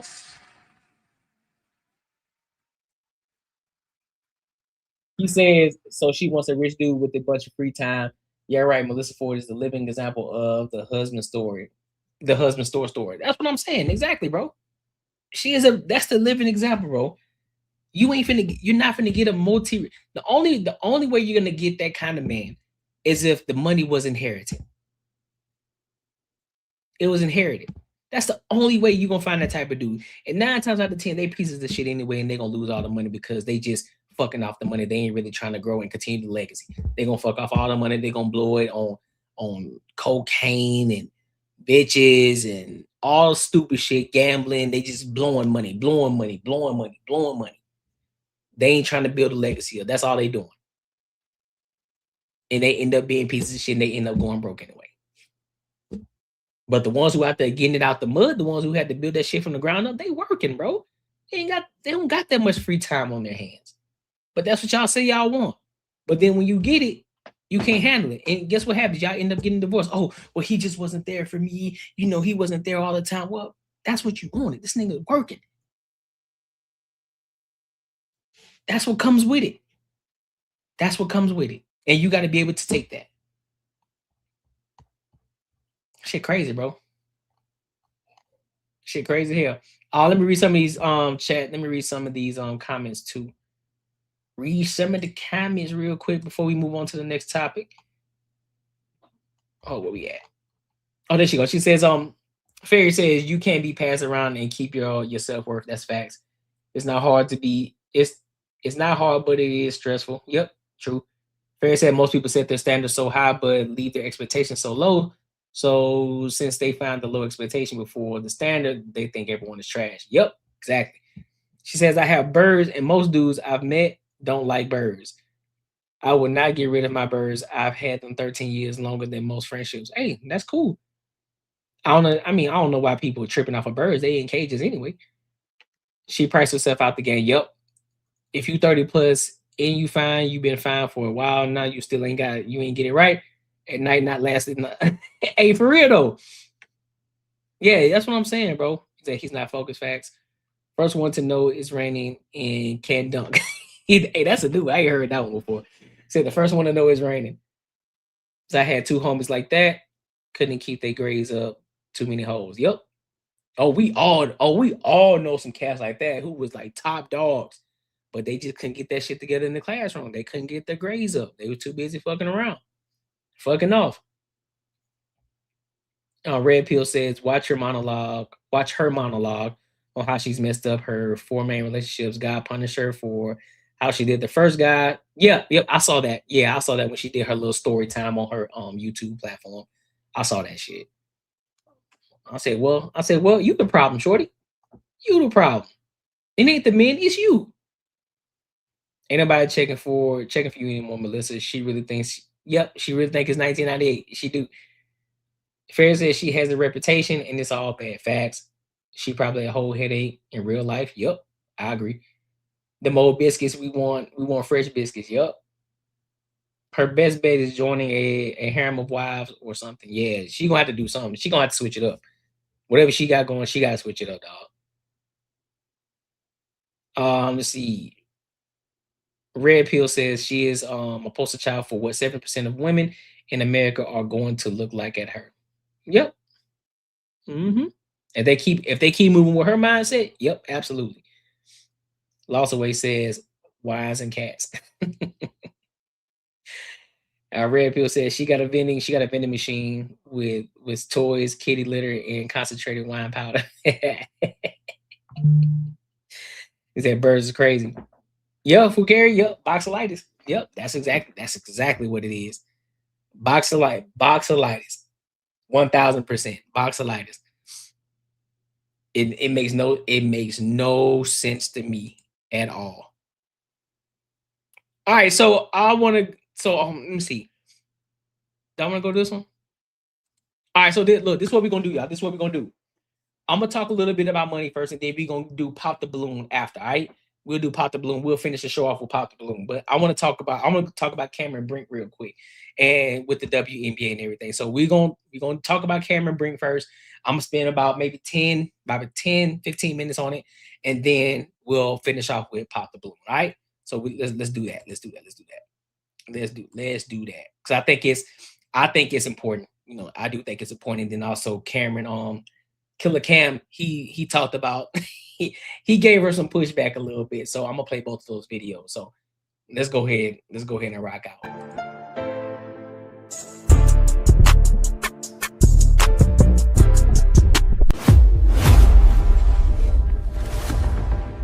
At SoFi Stadium with SoFi, talking about financial wellness.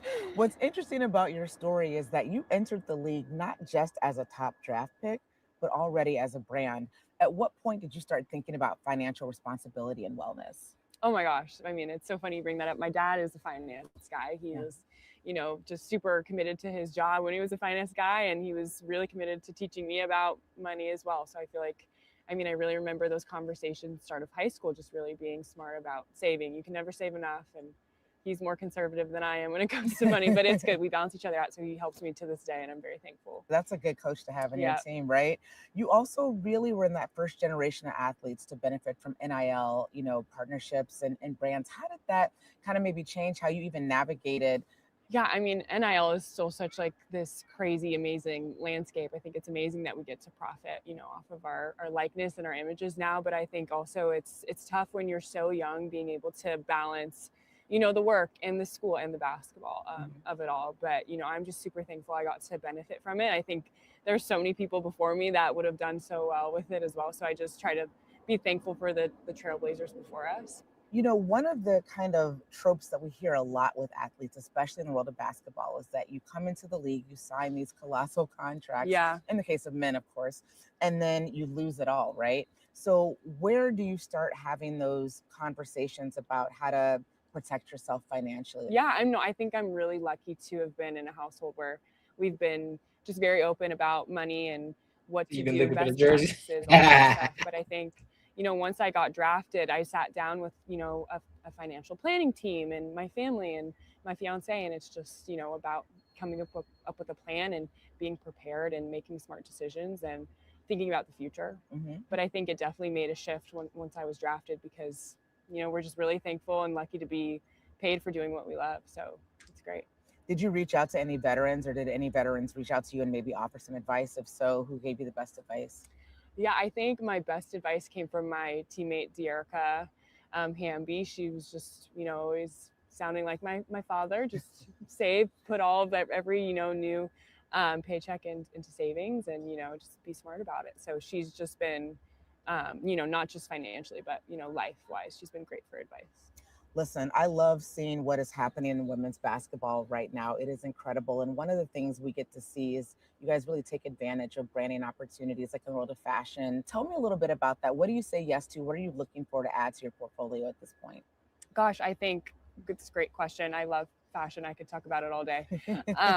It's been a really fun outlet for me to just express, who I am, outside of basketball, who I am off the court. So I'm just really thankful to work with some really amazing people that get to, help me mold like this future. I mean, after basketball, I would love to get into fashion in some capacity. So I'm just very thankful for the opportunities, and it's just adds such a fun layer to my job.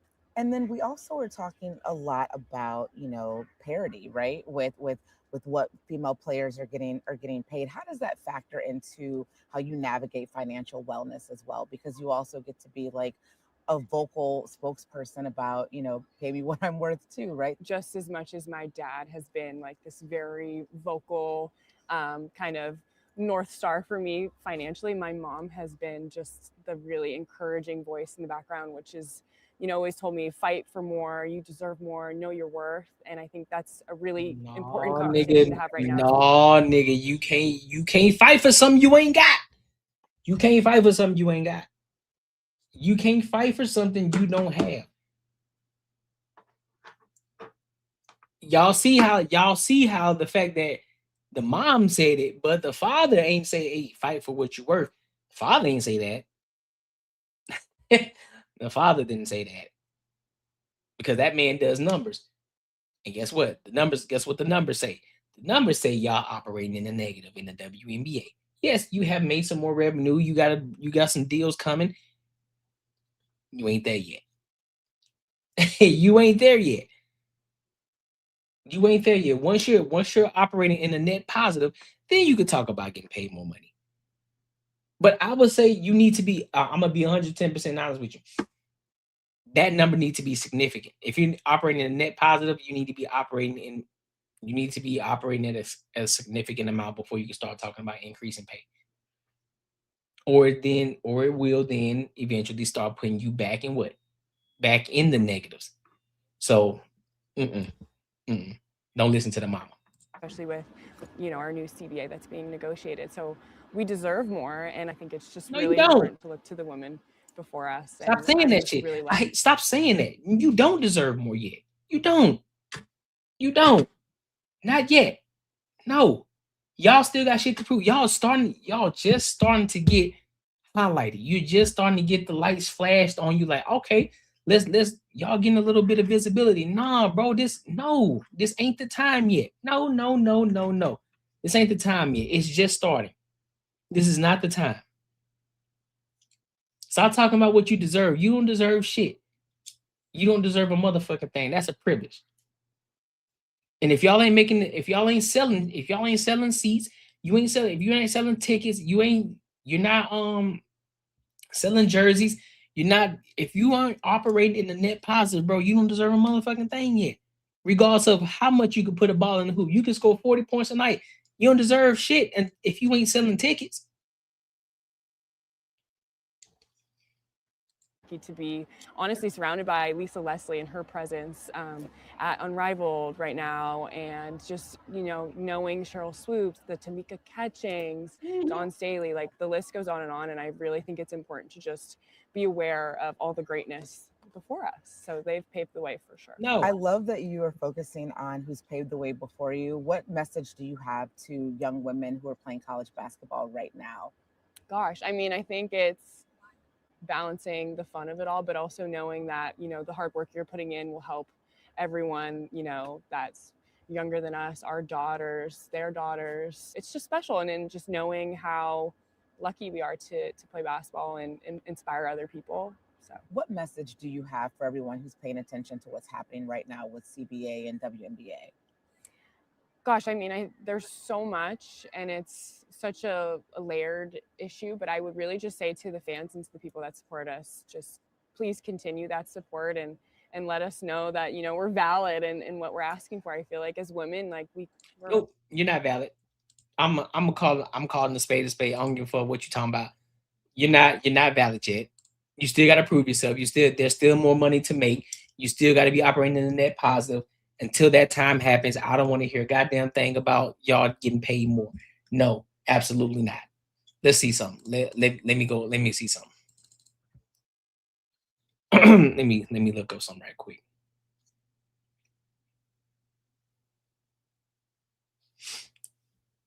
Is the WNBA operating in a net negative or net positive?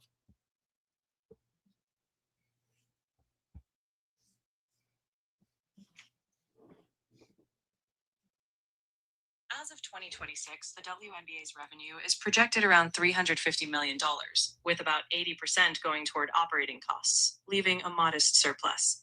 The league has not officially confirmed profitability, but with a major media rights deal starting, they're on a growth trajectory. Players and the league are negotiating revenue sharing, with players seeking a share of gross revenue, while the league offers a share of net revenue, and that's a key debate for the future financial picture. So as of right now, are they operating in negative or positive? Right now, they're essentially in a net positive or close to break even.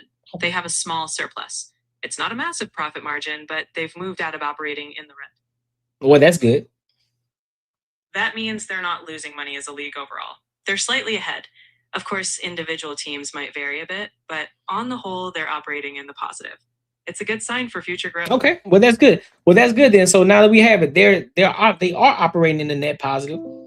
They aren't operating in a net positive, but it's a very small net positive, which then it still does not reflect in, hey, we need to up our money, because guess what? That goes towards operation costs, which then will, if y'all start to get paid more, guess what happens? You start to operate in the negative again. So. But let's go over here to what she's talking about in regards to what she makes, and then we'll go into what Cam has to say in regards to what she's talking about. I was period. No, that was way too. Do you want to know what she was charging me for 1 month? How much? $7,000. Cameron Brink. I know. Absurd. Cameron Brink. Absurd. For 2 people. For Benjamin and I. For 3 meals or just how many meals? No, not even for 3 meals. She was like shopping at Erewhon though. That was the issue. Stay away from Erewhon. Fuck that place. Actually, I love Erewhon. Sorry. I'm like, that's a treat for me though. That's I'm crazy. like, I'm on, my contract is $70,000. We cannot be doing that is more than That's my salary. crazy. That is more than my salary. That's insane. No, and we started right when I got hurt. She's a great person, by the way. You're like, ma'am, I have a membership at Costco. Like, I'm gonna go to Costco. I'm gonna go to In-N-Out. I'm on a weight gain program anyway, so let's just go to In-N-Out. Let's get goals. I'm on a weight gain. Let's go to Oh, God. anyways, no, a chef is a flex. It wasn't though. At the end of the day, you should find a good one that doesn't almost cost as much as my Kelly. I love that for you. Nah, fuck that. $70,000 is egregious for a chef. Yeah, you got some money. Trying to make yourself sound normal. I ain't about trying to hit that Cameron Brink. But let's see what Cam got to say about it though. Like, bro, my son is grown. Niggas don't come see me like they used to. Pause. Like, my niggas, they still come see me and shit. But a few days. Why am I looking for a 7-bedroom house? I can only sleep in one, maybe 2. You know what I'm saying? So to me, I'm like, my son's grown, my family's here. Let me dumb down some of the shit that I used to want to look for because it doesn't make sense. So I give them that they're young and there's probably some things they want to do in life that they wasn't able to do when they were a teenager or younger, and if they didn't come from better means of life they want to do. But you have to ask the right questions and look at examples of people that ran through their money and don't have it at the moment. Yeah. Yeah, I can't go with you on that. She's Caucasian. Okay. She's Caucasian. She's supposed to know this. That's something a guy from the hood is supposed to do. Spend $7,000 on food when he know he only makes $6,000 and say he didn't know. Right. That's not what you do as a Caucasian. This nigga stupid. So let me ask you this, Murder. Is it cool for Angel Reese to say it and not her say it? Because she's black. Is honestly with no bias, it is kind of understandable being that where she's from. I don't know her upbringing, but if you tell me somebody tell me where Cameron is from and tell me where Angel Reese is from. And I don't even know it, but what it gives me, you know what I'm saying? Pause. It's like one person could be from, let's say, Brooklyn, and another person is from Westchester County. If you're from Westchester County, you're supposed to know how to manage that money. Well, if you're from, the pink houses. Oh shit. Nope. I didn't. No, I didn't.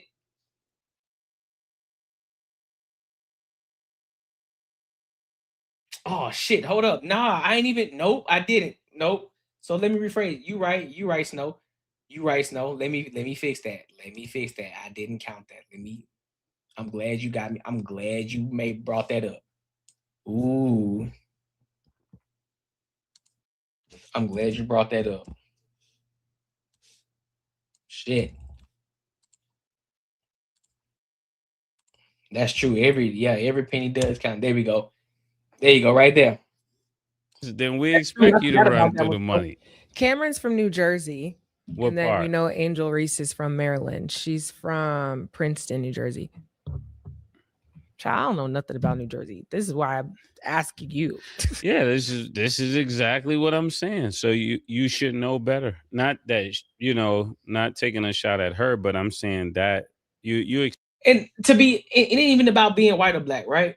I do believe that she did have an advantage in regards to her father being her father being in finances, right? You should already know that wasn't a smart move, considering the fact since you want to bring up your salary in regards to what you make to WNBA, even though we know you got sponsorship deals outside of this, and so whatever you're making on your sponsorship deals, it's exceeding whatever it is that you're making in your WNBA salary contract, right? So having paying $7,000 a month, man, hell nah, $7,000 a month. Now again, your average person can't fathom it, so for her to be paying $7,000, I guarantee that really ain't hurting her for real. I guarantee you her father set her straight, and she's able to afford that $7,000. She's just talking just because it's on a platform, you know, trying to sound normal, as if like, oh girl, that's expensive. And it may be to an average person, but I don't think that Cameron bring in regards to the leverage that she already has with her father. I don't think that $7,000 is doing anything to her account, because her father already taught her how to save, how to invest her money. So she's straight. So that $7,000 ain't doing nothing for her. She already budgeted for it. She can already put money aside so she can afford the $7,000 a month. So she's just talking just to be having a conversation. Like, damn, that shit kind of expensive, right? Fuck, $7,000. God damn. So I'm not believing it. I'm not falling for the okie doke and that it's actually expensive and that she don't know what the fuck she's doing with her money. I don't believe that shit at all. You can miss me with that one. So it is what it is. Make sure you like, comment, and subscribe for the algorithm, and make sure you hit the bell notification. All right. So we got one more topic. We got one more topic tonight. Surprise, surprise. We got one more topic for tonight. So, but before I do, I'll be right back. Y'all hold it down. Listen, we're $46 away from the super chat goal tonight. So make sure we get this goal. But I'll be right back. Y'all hold the fort down for me real quick. I'll be right back. Yeah, matter of fact, let me play some music for y'all real quick while we gone. I'm gonna play some music for y'all real quick. Play some music for y'all.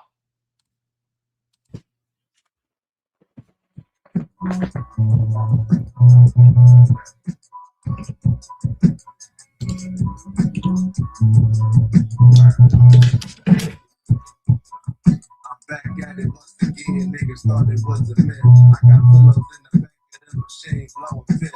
Pay cash for the bill, yeah, the conversation is different.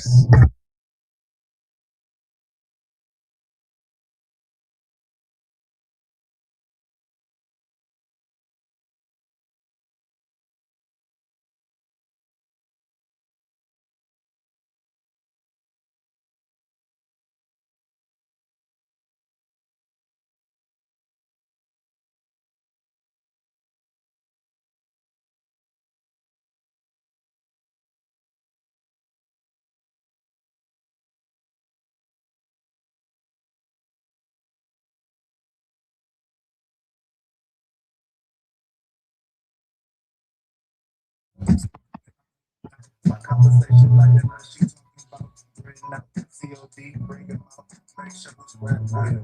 Every little clientele. Yo. Niggas not my numbers big, so even though my clientele small, touching me quick. Did it all in no fix. I calculated my sleep, I'm out the next with the heat. Whole different pedigree. I got the smoke on in your bitch crib. You never been in the couch, you never sat on. You never allowed to been there. You can't hang with the tunnels. You should've known the big kids, the ones who think they like us, but really know what it is.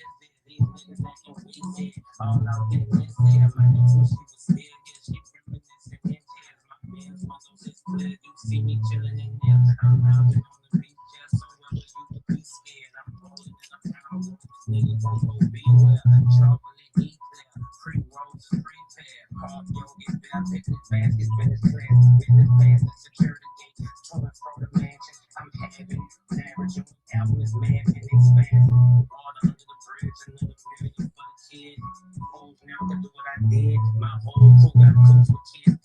AMGs, rapping sets, having keys, but not to sniff. You push the button, the roof lift. I left it run in front this bitch, east side, movies.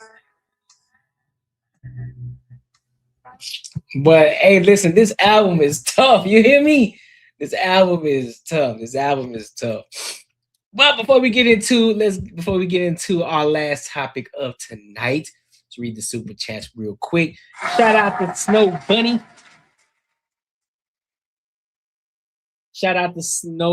She says, as the most epic community on the tube, let's get that 40 up. Courtney been putting in that work and have been putting in that work. Absolutely. And the grind does not stop. We got a long way to go. But we are working and we are continuously growing. You know what I'm saying? So we in here for the long haul. We in here for the long run. That's what we're focused on, the long haul, right? We ain't focused on short-term game, we focus on the long-term game. So but I appreciate you, Snow. You've been showing like you tapping in. You tapping in heavy. I fucks with it.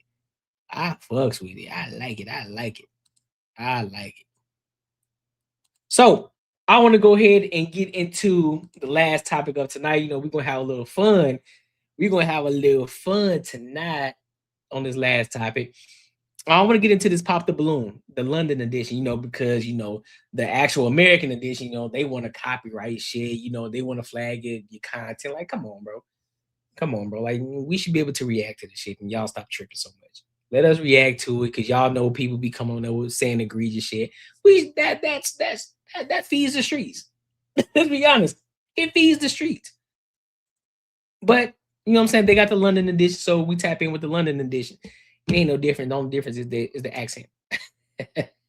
So let's go ahead and tap into it, and then I get my thoughts and opinions on it. All right. So let's go ahead and rock out.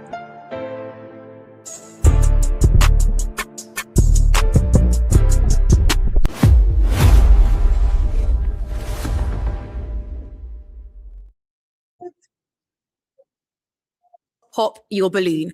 However, once you have a look at him and you feel like he's not really my cup of tea, go ahead and pop and I'll come over to you one by one and get your reasons why. Are we ready? Yeah. Yes.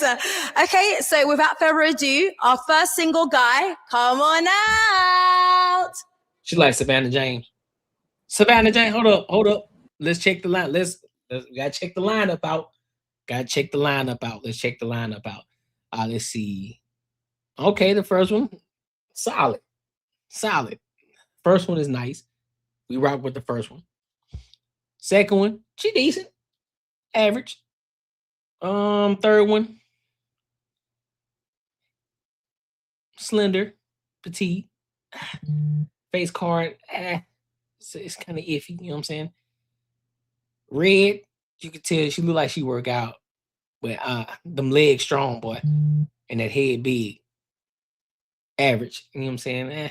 Relate to. It's a no. Green, the dress is nice. Nah, it's a no for me. The rest of them is a no for me. But the first two, yeah, for sure. Hello? Can we... Hold up, before we get into it, shout out to Tech Coach Ralph, started paying attention, tapped into his app, follow suggestions, just landed my dream job. We got to spread. Oh, shout out to Tech Coach Ralph. Where he at? Hey, Tech Coach Ralph putting in work too. He putting in work over there. I'm loving it. He going crazy over there in the Patreon, dog. He doing his thing. Shout out to him, dog. Shout out to him. Start off with your name. My name is Yaya. Damn. My name is Yaya. Yaya. My friend called me Golden Boy. Yaya. Hey, sir. Let me stop. Let me let it play. Okay, Golden Boy. Yeah. Okay. How old are you, Yaya? I'm 30. And what do you do? So I'm a businessman, and also I'm into property, international. I connect businessman to opportunities. Amazing. Yeah. What do you like to do in your spare time? I do play football. Yeah, and swimming. Yeah. And swimming. Yeah. Cool. So what are some of the qualities that you're looking for when you're dating a woman? Yeah, that's a good one. Patience. Someone that is patient. Mature. Hardworking as well. I'm a hardworking man, so it all makes sense. Yeah. Okay, perfect. What are some of your deal breakers that you just can't compromise on? Deal breakers, trauma. Have you dealt with your trauma? Are you ready to move on? Some people are still stuck in the past, and I'm not the person for that. Yeah. Okay, amazing. Okay, so let's go over to some of the ladies that have popped their balloon so we can get their reasons why. Can we start off with your name and age? My name is Lena and I'm 33. Thank you, Lena. And what do you do? I work in payroll. Fantastic. Okay, you popped your balloon. Why so? He's a handsome man, but he has a very loud sense of fashion, and that doesn't sit well with me. Okay, thank you. Talking about them pants. Them hoes big as hell. I ain't gonna hold you. Now, is Lena here? She's a pretty lady. I like her honesty. Yeah. Thank you. Let's move on over here. Your name and age? My name is Zoe and I'm 34. And what do you do for work? So I'm into property management. Thank you, Zoe. Why have you popped your balloon on Yaya? So the reason why I popped my balloon was because he talked about trauma, and he's basically not the one to deal with anyone who has a traumatic past. Or I'm not saying I have a traumatic past, but I just feel like as a man, you know, you should be able to deal with any circumstances and have patience to be able to be like emotionally intelligent. You know, you never know what anyone's gone through, and I just felt that was a put off. No. You don't need to. He don't have to. He got standards too. He don't got to deal with that if he don't want to. But I digress. For me, yeah. Okay, thank you. Is she your type? She's a pretty lady. She has a point. I'm not arguing that. Yeah. Do you want to elaborate on what you mean by the trauma? So what I mean by that is most people are not ready to move on. They're still dealing with their past. And if you're stuck in the past, there's no future that you can build. And once you're ready, then you should move on. That's fair. That's fair. Okay, but maybe perhaps some people need more time. So I did mention patience. Facts. So that's on you. So you pop. So hold up. So you popping your balloon because he's saying that you should get ready. You should be the one that's healed. So focus on you, build yourself up, and then get back out there. But you popped your balloon because he said that, listen, bro, don't come to me with all your trauma shit. Like, nigga, listen, whatever happened to you in your past ain't got shit to do with me. You should already be healed from it. You should have already been working on yourself and going to therapy, whatever it is that you need to do in order for you to get over what happened to you in your past. So that way you can move forward in life. And you got a rebuttal for that? I say one of the qualities that I'm looking for is someone that is patient. So if I'm looking for that, that means I have patience. Okay. However, if you're not ready to move on, that means don't bring your trauma into another whole bunch of relationship. What up, Miss Freckles? You back? What up, Miss Freckles? You back in this thing? So yeah, if you ain't ready to move, so if you can't move forward from your past, that means you haven't healed yet. So why the fuck would you go on and get into another relationship when you ain't healed? That's what he's saying. Come on, shorty. Come on, Green. Come on, Green. Hey, listen. You one of the choices. You tripping. You haven't dealt with your own trauma. I've got my own trauma that I've dealt with. Okay. I feel like it's only fair that you meet someone that was also on the same level with you. It's easier. Yeah. That's fair enough, and that's your preference. So, thank you. Can we have your name and age? Hi, I'm Kat. I'm 29. Thank you, Kat. And what do you do for work? I'm a social worker. Thank you. What are your reasons for popping your balloon on Yaya? I think you're very attractive, but it was the outfit for me. I'm quite a plain, simple girl, and you wear more accessories than me, so it was a bit too much for me. Is she your type? Your normal type? She's a pretty lady. Yeah. Thank you. Can we take your name and age? Hi, I'm Phoebe. I'm 30 years old. That's a fact, Miss Freckles. That's a fact. I don't understand it either. I don't understand it. And what do you do for work? I'm a senior consultant. Fantastic. So what are some of the reasons for popping your balloon on Yaya? So I popped my balloon. I think you're really well put together. You look handsome, but I would have preferred... She got a long ass head. Listen, bro. Listen, I'm gonna be clear because I already know how people get. You know, they get triggered. Listen, bro. I know I ain't perfect either, but damn, that head long as a motherfucker. Used to not come out with sunglasses on. I think first impressions are really. That's a lot of pressure. No, but I like to see the eyes. Eye contact is really important. So, yeah, you should have just come out without the glasses. So yeah, that's why I put my balloon.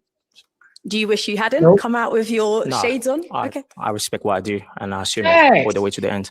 Okay. Yeah, No problem. stand on it, G. I like him. He's standing on business.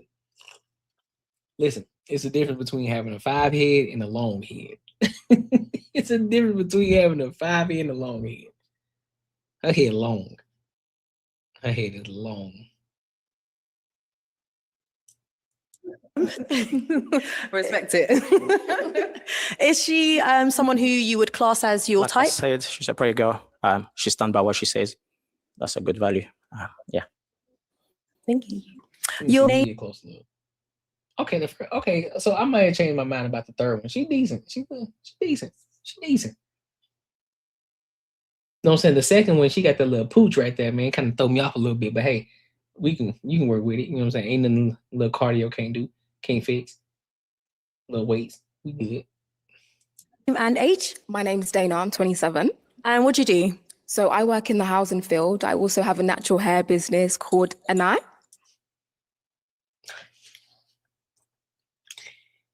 Okay, I know. Yeah. Go ahead. Amazing. So what's some of the reasons for popping your balloon?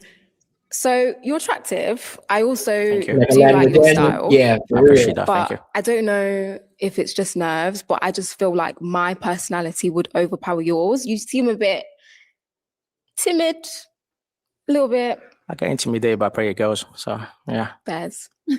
But yeah, that was literally it. You look good. I appreciate that. Thank you. You're welcome. She like okay. All right. So listen, bro. I might have to go back on my words a little bit.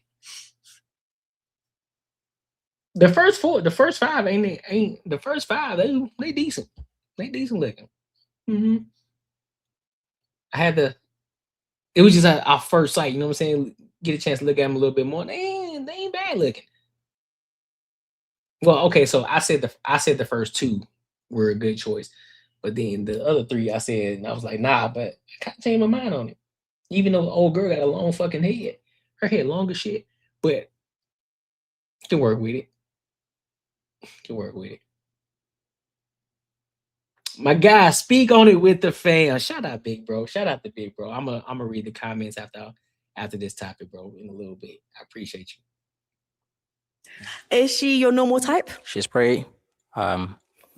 I don't always dress like this, you know. She likes to work out too.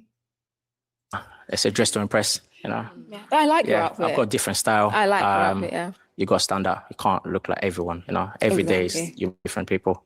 On the weekdays, I'm wearing different clothes. This is a weekend, so yeah. Thank you. I appreciate that. Thank you. And let's just go down here at the end here. Your name and age. So I'm. That's what I'm saying. That's what I was saying. You feel me? I had to change my mind on it. The head long, but Sarah, 29, and I work in property management. Sarah, what are some of the reasons for popping your balloon on Yaya? I hate to say it. I can see that you've got your style and everything put together, but I just don't like the trousers, and it's slightly given a bit juvenile. It's just not for me, I'm afraid. I'm really sorry. Are you a fellow countryman? I'm Ghanaian, so. I do look Ghanaian. I'm Ivorian. Yeah, you're next door. Yeah, you're next door. Okay. Yeah. Okay. Yeah. Sorry, but it's not for me. Yeah. Well, like I said, you can't dress like everyone. You got to stand out. There's trousers. I don't trust African men. Period. I don't care. They persecute me for it, but they are a hard pass for me. Hold on. You can't just say that. You gotta say why though. What's the reason? What's the reason though? You know. Yeah. Okay. Is she your normal type? She's a pretty girl. No, thank you. Okay. Why not?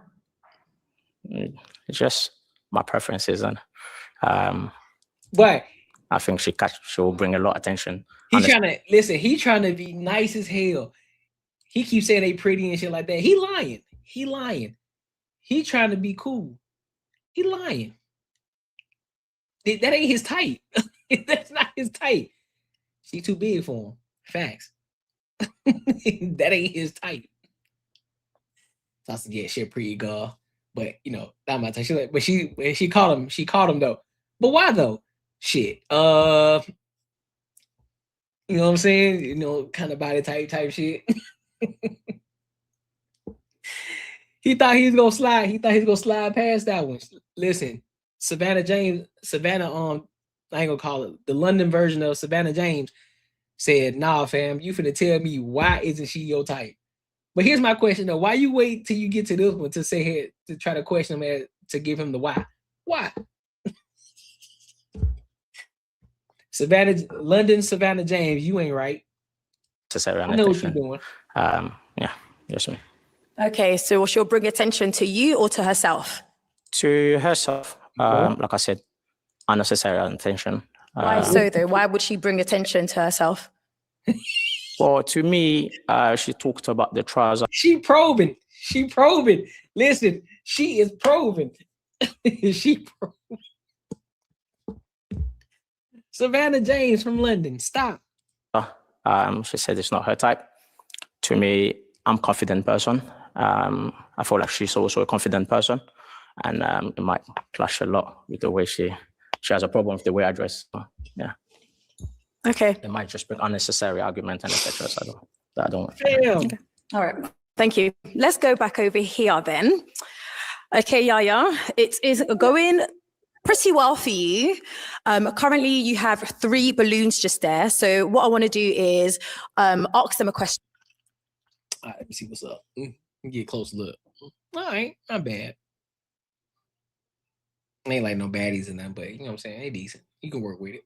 Jen.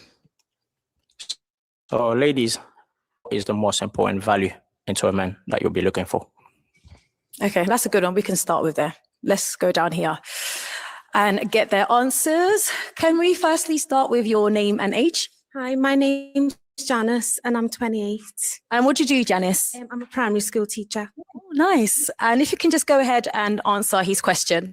Thing is, black dress right here, she ain't, her face card ain't, she ain't ugly. It's just, she just chunky. So she lost, you know what I'm saying? She lost some weight. I think she'd be pretty decent. So to say the most important value that you look for in a man, I would say honesty. I'm telling you, listen, I ain't trying to be funny. I'm dead ass. A chunky face versus a slim face, it makes a difference. It makes a difference from a person, the way a person can look. Not as attractive, but as soon as that face slimmed down, you be like, oh shit, hold up. I didn't know all that was up under that fat. Up under them chunky cheeks. Wait a minute. I'm just saying. That's all I'm saying. I ain't trying to bash or nothing like that. I love someone who's honest because you have to wonder what they're thinking and you just know what's what, basically. So honesty is definitely the most important for me. Okay, Janice, I hear you have an accent, which I absolutely love. Where are you from? I'm from Liverpool. So that's like northwest of England. Liverpool? You're a scout. Scouser. Yeah. Scouser for life. Brilliant. Thank you. Brilliant. Let's move down here. Your name and age? Hi, my name is Esiri and I'm 29. Thank you. And what do you do for work? So I do a few things. I work for the government. I'm a Zumba instructor and I also have like an online business in marketing. Amazing. And just go ahead and answer his question. So values I look for in a man. So a man of God, that's number 1. Number 2, a man who is honest and a man who just makes me feel safe, I would say. Yeah, those are my top values. Thank you. Let's go down here. Your name and age? Adelaide, 34. And what do you do for work? I'm a teaching assistant. I like work with kids with disabilities. I love this shit. Amazing. And if you can just go ahead and answer his question. So first of all, I want a man that fears the Lord, not just a man of God, but a man that's led by God. And also a man that's loyal, friendly, can make me laugh. A man that has patience. Yeah, those are my top values. Okay, thank you. Let's go back here. And actually, I want to throw the same question back to you. What are some of the qualities you look for in a woman? I think I said that earlier.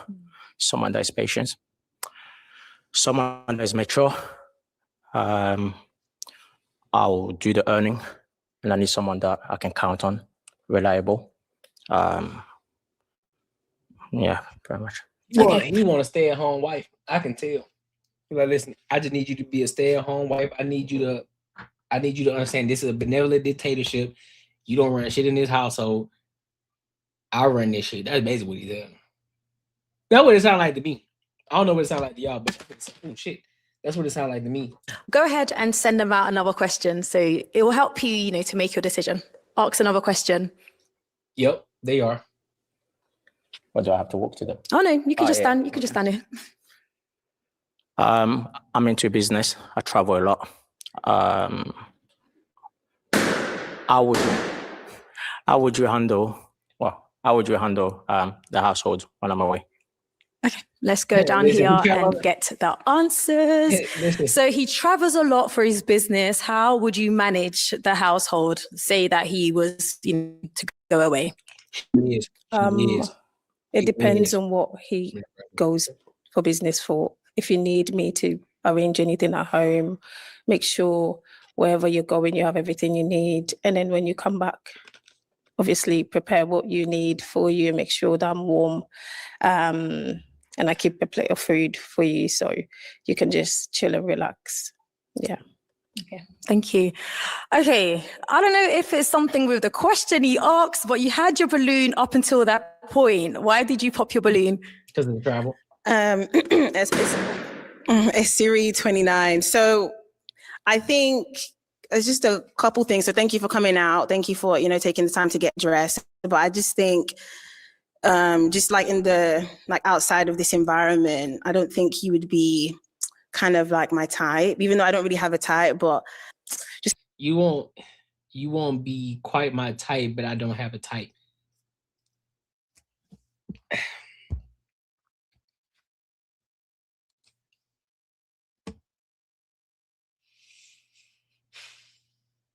Had you been practicing on your art, you know your way in the dark. Silence. Silence. The overall vibe, it's just not really my type. Yeah. What? Okay. Well, was she your type? Not particularly. Why not? I've got my type in my head. I know what I want. She's just not that. Okay. Yeah. All right. And I guess the same thing with you as well. Up until we asked the question, you popped your balloon. Why so? It was the traveling a lot. I feel like I'd want someone who's not home all the time, but like someone who's not away for long periods of time, because you know you just want your person there with you, don't you? Yes, that, don't you? I like that accent. That accent dope as fuck. But have they ever considered or thought about the fact that you can possibly travel with them? I'm just saying though, like a lot of people, they don't give it an opportunity. All they hear keywords, and then next thing you know, they pop the balloon. Did you ever think to ask the question like, hold on, okay, you said that you traveled a lot, all right? But even in your travels, you know what I'm saying, does that also include the woman traveling with you sometimes from time to time? Not always, but from time to time she could travel with you. He might be like, you know what? I never thought about that. Yeah, that would be dope. Or he may be like, you know what? Yeah, sometimes, yeah, I I can look into that. You know what I'm saying? Sometimes I actually want her to travel with me, but no woman actually ever asked me that question before, because they always think it's just me traveling. So like, you mean, y'all got to start opening up y'all mind and start thinking outside the box a little bit when y'all having these conversations. I get it. You're on a live platform. You know, you're a little nervous. You know, I get it. But damn, bro.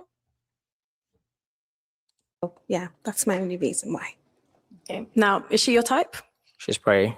I love the accent. Thank you. I've got one. So yeah, it would have made sense. Yeah. Yeah. Okay, thank you. And let's just go back down here. You were the last one to pop your balloon. Why so? So he said he travels a lot. He didn't offer to say maybe on occasions my woman might come with me. And yeah, I didn't want to feel like. Why didn't you ask? That was your opportunity to ask. This is what I'm talking about when we talk about communication. You ask the question. You want him, you think he's supposed to read your fucking mind? Oh, well, I was hoping that he would have said this. Well, you could have said, you know what? When you had the floor, when you had your opportunity to speak, when he said, listen, this is what I would do, X, Y, and Z, boom, boom, boom, boom, you could have then followed up with the question and said, you know what? I got a follow-up question though. You say you travel a lot, but does that also entail, you know, the woman traveling with you from time to time too? And he could have answered the fucking question. But y'all be missing opportunities, bro. Y'all be fucking up opportunities. I swear y'all do. I think this is why looking at Pop the Balloon, I know a lot of people, you know, we make jokes about it. it's fun. You know, we get to joke about the people that's on there from time to time. But also, this is also important because we get to see the thought processes of a lot of these men, a lot of these women. You get to see it in real time and how people actually respond to things and how certain people communicate and how they don't communicate. She's the type of person that she would want the man to automatically think in his head what she would be thinking instead of her asking the question and communicating like, oh, well, hey, well, hold up. You said you travel. Does that also mean that I could travel with you from time to time? I'm not saying I travel with you all the time, but sometimes. This was the opportunity, but instead you popped your balloon. But now you're gonna try to double back and say, oh well, I was hoping that you would have said this, that, and the third. Maybe it didn't cross his mind. Maybe he was already used to a woman not even asking the question. So he automatically assumed like, oh, she didn't want to travel with him. These are questions you gotta ask, bro. Y'all be doing too like y'all be fucking yourselves up. Behind. Well, maybe if he asked, he would have took you along with him. Thank you. I didn't know if that was in his plans. Thank you, Savannah James. Thank you, trip. Savannah James from London. Thank you, Savannah James from London. Okay. And holidays are different. Yeah. And how often would those business trips happen? When it comes out, investment, you can never comes. Yeah. When it does come, then you have to. Took you along with him. What do you say? I didn't know if that was in his plans. A business trip. Okay. And holidays are different. Yeah. And how often would those business trips happen? When it comes out, investment, you can never tell when it comes. Yeah. When it does come, then you have to travel. Communication also would help. But yeah, I understand what she says. Yeah. Does that change your mind at all? No. Okay. Thank you. All right. So do y'all think? All right, let's go on back here. Okay, so unfortunately for you, all the balloons have been popped. Thank you for coming out today. If I can take your mic. Ladies, go ahead and give him a round of applause. That's great. Next single guy, come on out. Oh, before the first man come out, how many balloons y'all think will get popped? Oh, hold on. Let me control print screen that. That's the perfect one. Boom. All right. Let me control print screen that one. That's actually the perfect thumbnail. It's the perfect thumbnail.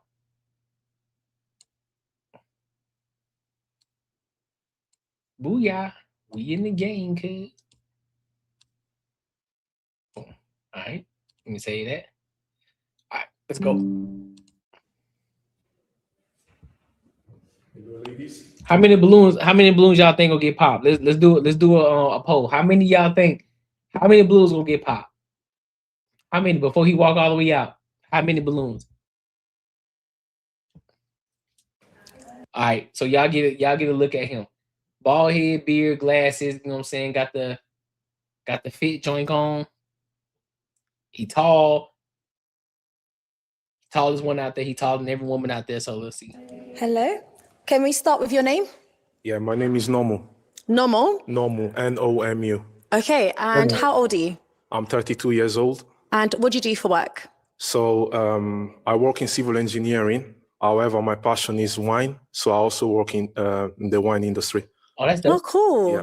And what do you do in your spare time?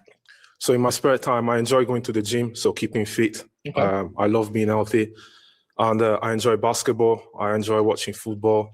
And I enjoy reading, but reading about factual stuff. So not fiction, but more like documentaries and historical stuff, geographical stuff, essentially. That's very interesting. Yeah. Okay, Nomo, so what are some of the qualities you look for in a woman when you're dating? Yeah, so I would like a woman that's peaceful, family-oriented, driven. And yeah, those are the first one I'm thinking of. Then obviously, if you need to know more, then we can find out after, hopefully, yeah. Okay, that's good. And what are some of your deal breakers? My deal breakers would be like someone who's not peaceful, poor hygiene. I'm kind of big into hygiene.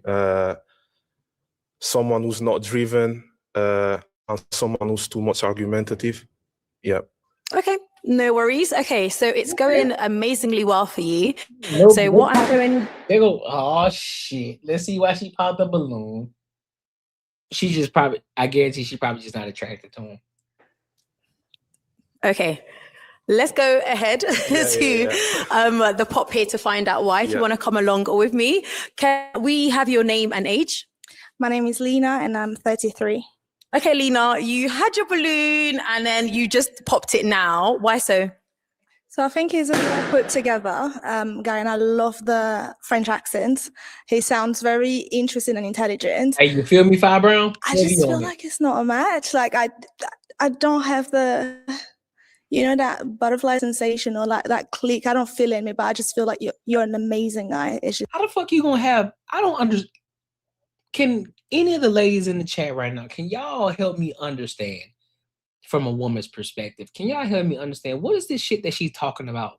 The butterflies and I just don't feel it. What the fuck is she talking about? You're not having, this is not a one-on-one conversation. This is not, we're sitting at a table and having an intimate conversation. This is not a one-on-one. This is a 1v, how many people out there? 1v7. What you mean butterflies? You won't get to, he barely said anything. Barely. What do you mean? Not every relationship starts with, oh shit, this is butterflies and oh God, it's the stars and the rainbows and fucking fishes are flying in the goddamn sky and deers are smiling and talking to me. Like, what are we talking about right now, man? This ain't Snow White. This ain't Cinderella. This ain't Aladdin. This ain't Frozen. Ain't none of that. What the fuck are you talking about?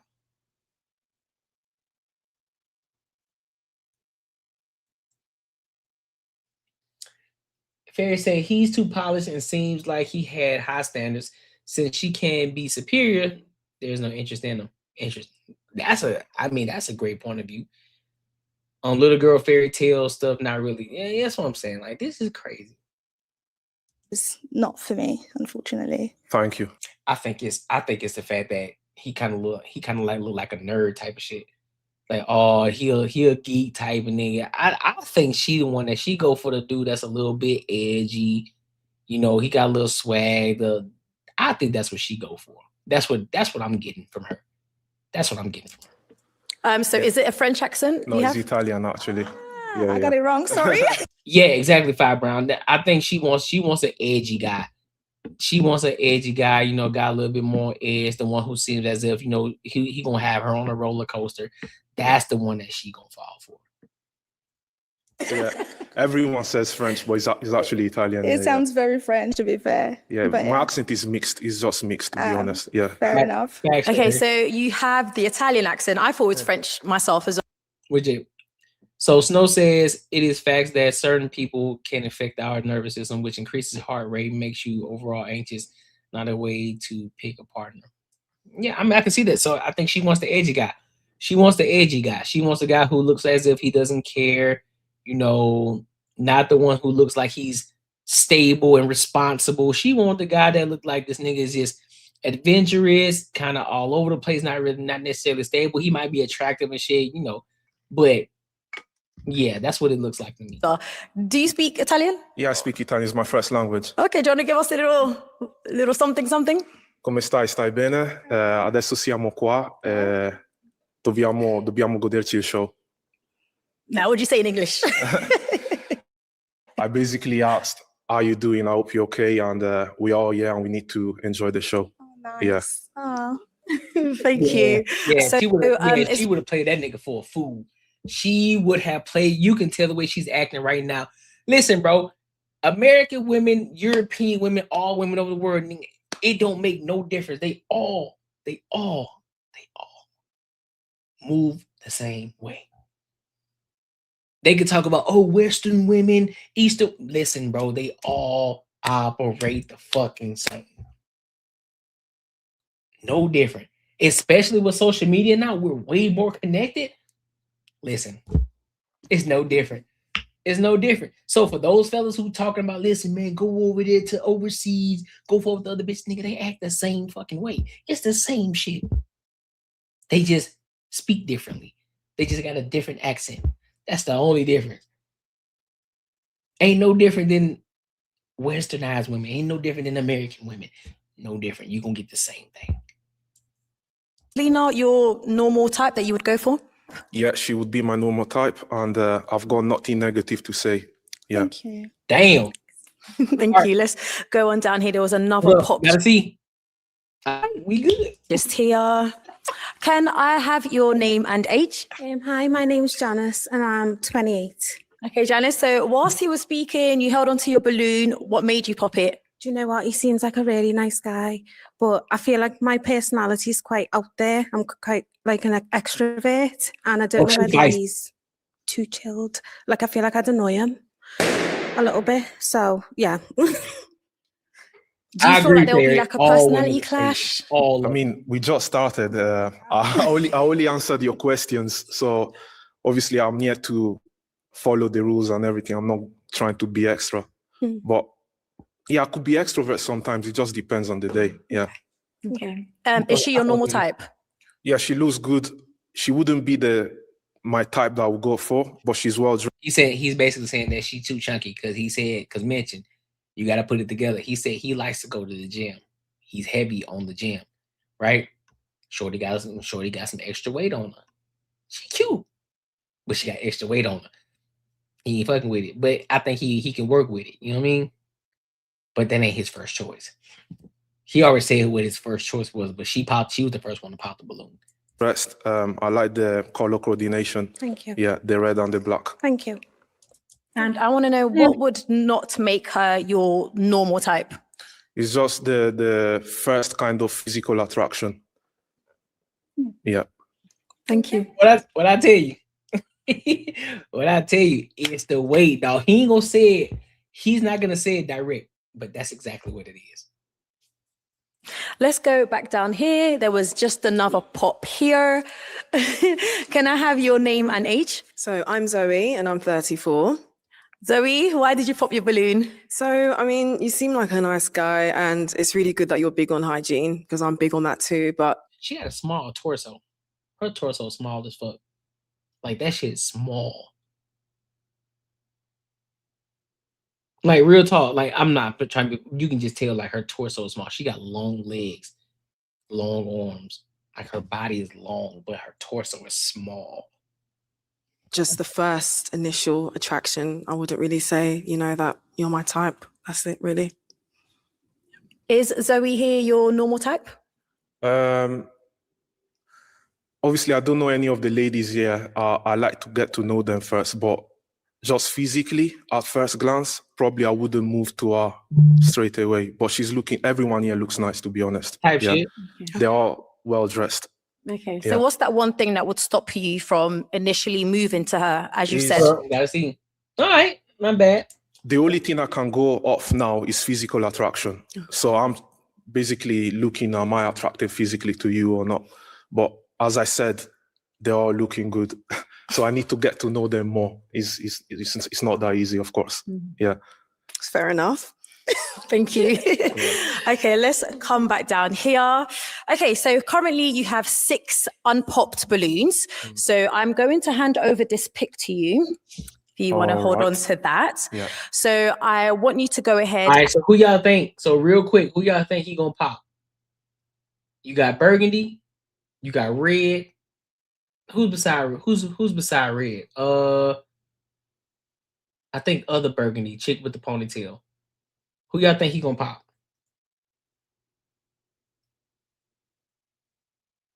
Yeah, you see what I'm saying? Like, you see what I'm saying, Fi Brown? Like, it's just wild, bro. What you mean it take you that long to find out?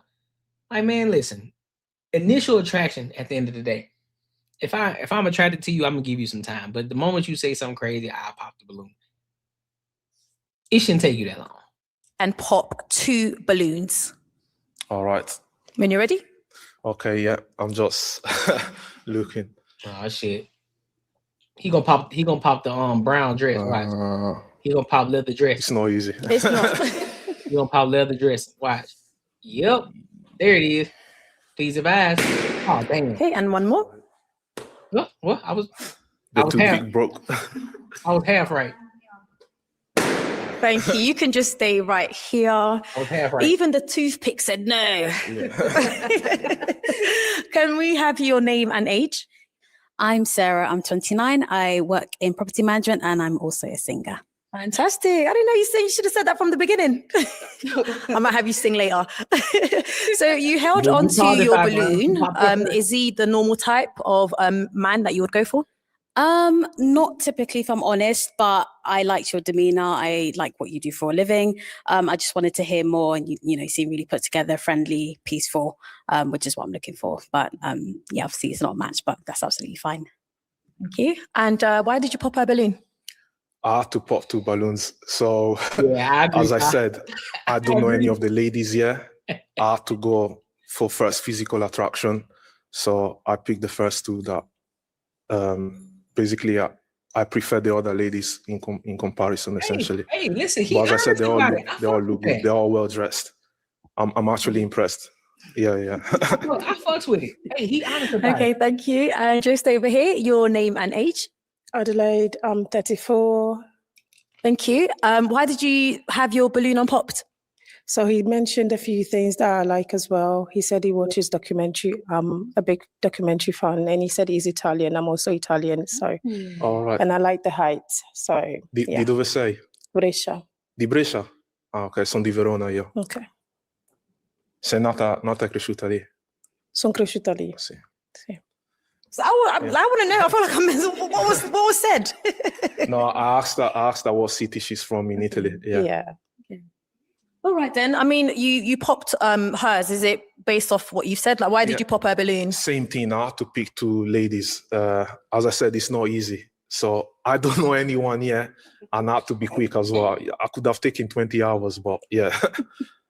Okay. Yeah. All right. But thank you. You're looking good as well. I like the swag, to be fair. The blazer. That's nice. Yeah. You put it on. Yeah. Okay, let's come back over here. Okay, we can just stop here. Your name and age? My name's Dana. I'm 27. Okay, Dana, you held onto your balloon and you just popped it now. You took time to marinate. Why did you pop?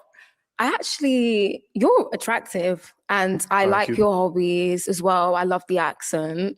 And I actually wanted to hold on to it longer because my reason is very superficial and I didn't want to be that person, but I just can't get over it. So yeah, it's just the hair, the lack of, or you're bald and that's it. There's nothing wrong with that. Oh my God, no way. I love my bald head. Yeah. What? So you took this time to realize, like, oh shit, you know what? I can't find nothing. I can't find nothing wrong with this guy. You know what I'm saying? He seems like the perfect guy. So I gotta pick something. He bald head. I can't do it. What is it? What is it? What is it, bro? What's the difference? What does that do for you that he's bald? It ain't like you gonna be out here pulling him from the back of the head while y'all in the. It's not like you about to be out here pulling on his hair, bro. What are we doing? Tiny Tim? You're rocking it, and it actually goes with your image and the beard. It's a nice contrast. Yeah. But I personally never dated anyone that's bald. Stupid. I would. Maybe when I'm older, though. When I'm in my you miss some things. Miss Freckles, you miss some things. 30s. What is off-putting, if I could say, about the baldness? It's not off-putting. It just gives daddy, like, yeah, you're grown, and it gives daddy, yeah. I'm trying to understand. I love that. Yeah. But maybe because I would prefer if you had hair. Can't even. That's your preference. That's just my preference. Yeah, but you look good, and I love that you are educating yourself in nature and stuff like that. So yeah. You lied. What do you do for work? You lied. Sorry. So I'm a civil engineer, so I work in construction. Okay. But I'm also into the wine industry. That's my passion. Yeah, I love your passion and your job. So yeah, that was it. Yeah, I'll give it to her. She admitted. She said, listen, this is gonna be a bit superficial, but it's because you bald. Hey, at least she was honest about it. She said, listen, this is gonna be superficial as hell, but it's because you're bald. Thank you. Is Dana here your normal type? You were to see her out, would you approach? Yeah, she would be someone I would approach, yes. I've got nothing negative to say, yeah. Thank you. Thank you. Let's come on over here. Okay, so you still have 3 balloons just here. So what I want to do is ask you if you can go ahead and ask the ladies a question. All right. Okay, so one question is, if any of your siblings, if you do have siblings or any of your family members was to describe you, how would they describe you in the most honest way, the way you think they would describe you? Okay, do you want to add one more? And do any of you have kids? Okay, we can start off there. Your name and age? Hi, I'm Kat, I'm 29. And if you can go ahead and answer his questions. Yeah, so I have a brother and he would describe me as being adventurous because I travel the world solo.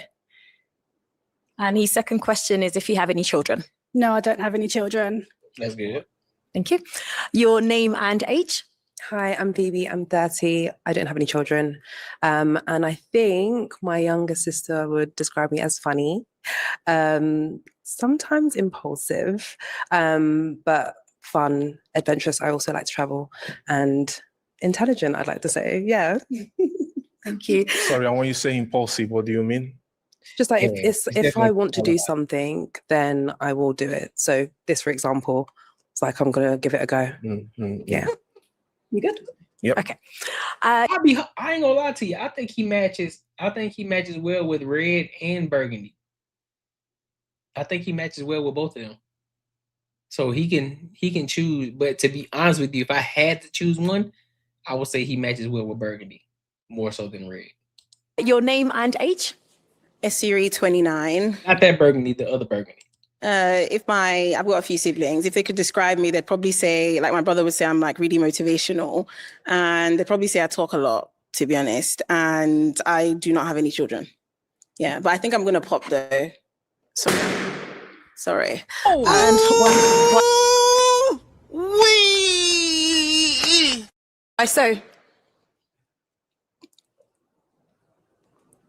So I popped. I popped because I just think overall it's just not really my cup of tea. You're very handsome, well put together. So thank you for dressing up. Yeah. But I just think outside of this environment, you're not really somebody that I'd probably go for. Really, like I'd probably have to know you before. Like we'd probably have to be like friends or anything first. Do you know what I mean? But yeah, that's why I popped. Okay. Is she your normal type? I will need to get to know her more first. Like, it's difficult to answer the question just. Okay, well, like just that. Based off of first physical attraction. Yeah. Okay, let's go on over here. Why did you pop your balloon? I think you're really handsome and you've carried yourself really well, really articulate as well. I think it's just more. I don't know. I'm not sure. Something is missing. I can't put my finger on it. But yeah. What are you talking about? So something is missing. So therefore, some told you something missing. So therefore, you ain't trying to figure out what the hell it is that's missing. So you just pop. Boy, y'all so stupid. Now, is she your normal type? What would you say is missing? Like, you'll be able to tell, like, more or less. No, I actually don't have an answer. Like, you're packaged really nicely. Boy, it's out the mud. We got Rashad McCown. You see what I'm talking about, bro? They don't even know what the fuck is missing. They just saying shit. Bro. I can't put my finger on it. This is something. So it's like an initial connection. Yeah, more of like the spark. Okay. I know when people talk about the spark, it sounds ridiculous, but I think it's just that kind of. Would we gel well? I don't know. I'm not getting that impression. You can't but tell. I know. I can't tell. I know. But I'm only literally to follow the rules, answer the questions. No, we all are. Yeah. You're a liar. Liar! Liar! You're a liar! You're a liar! Thank you. Is she your normal type that you would go for? Yeah, she would be someone I'll go for, yeah. Thank you. Thank you. And just over here as well, you had your balloon, you answered the question. What made you pop? Well, I really liked how you said you're big on peace, because for myself, I've been trying to master peace this whole year, but I'm quite adventurous, and I just thought, could I have you as a travel companion? And for me, I just don't see you as being a perfect, travel companion for me.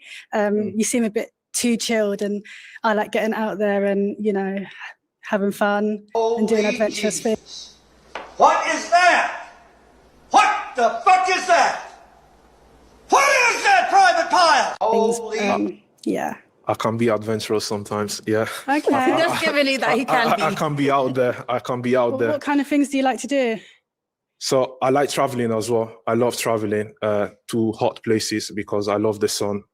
But for example, like when I travel, I always like to be out there. I don't want to be like inside or do indoor activities. I always like to do something outside, whether it's going to the beach or hiking but literally always going out there or exploring the city, exploring the town of the place that I've traveled to, essentially.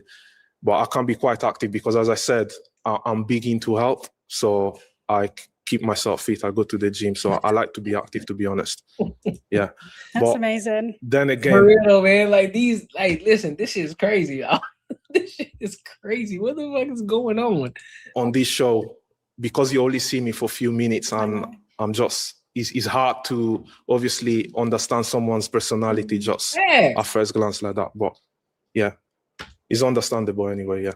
Has he come across more interesting now that he's mentioned that? As you say, it's not enough to see that. And I can only go off what I can see at the moment. And, you are quite chilled for my liking. Yeah, I think crazy.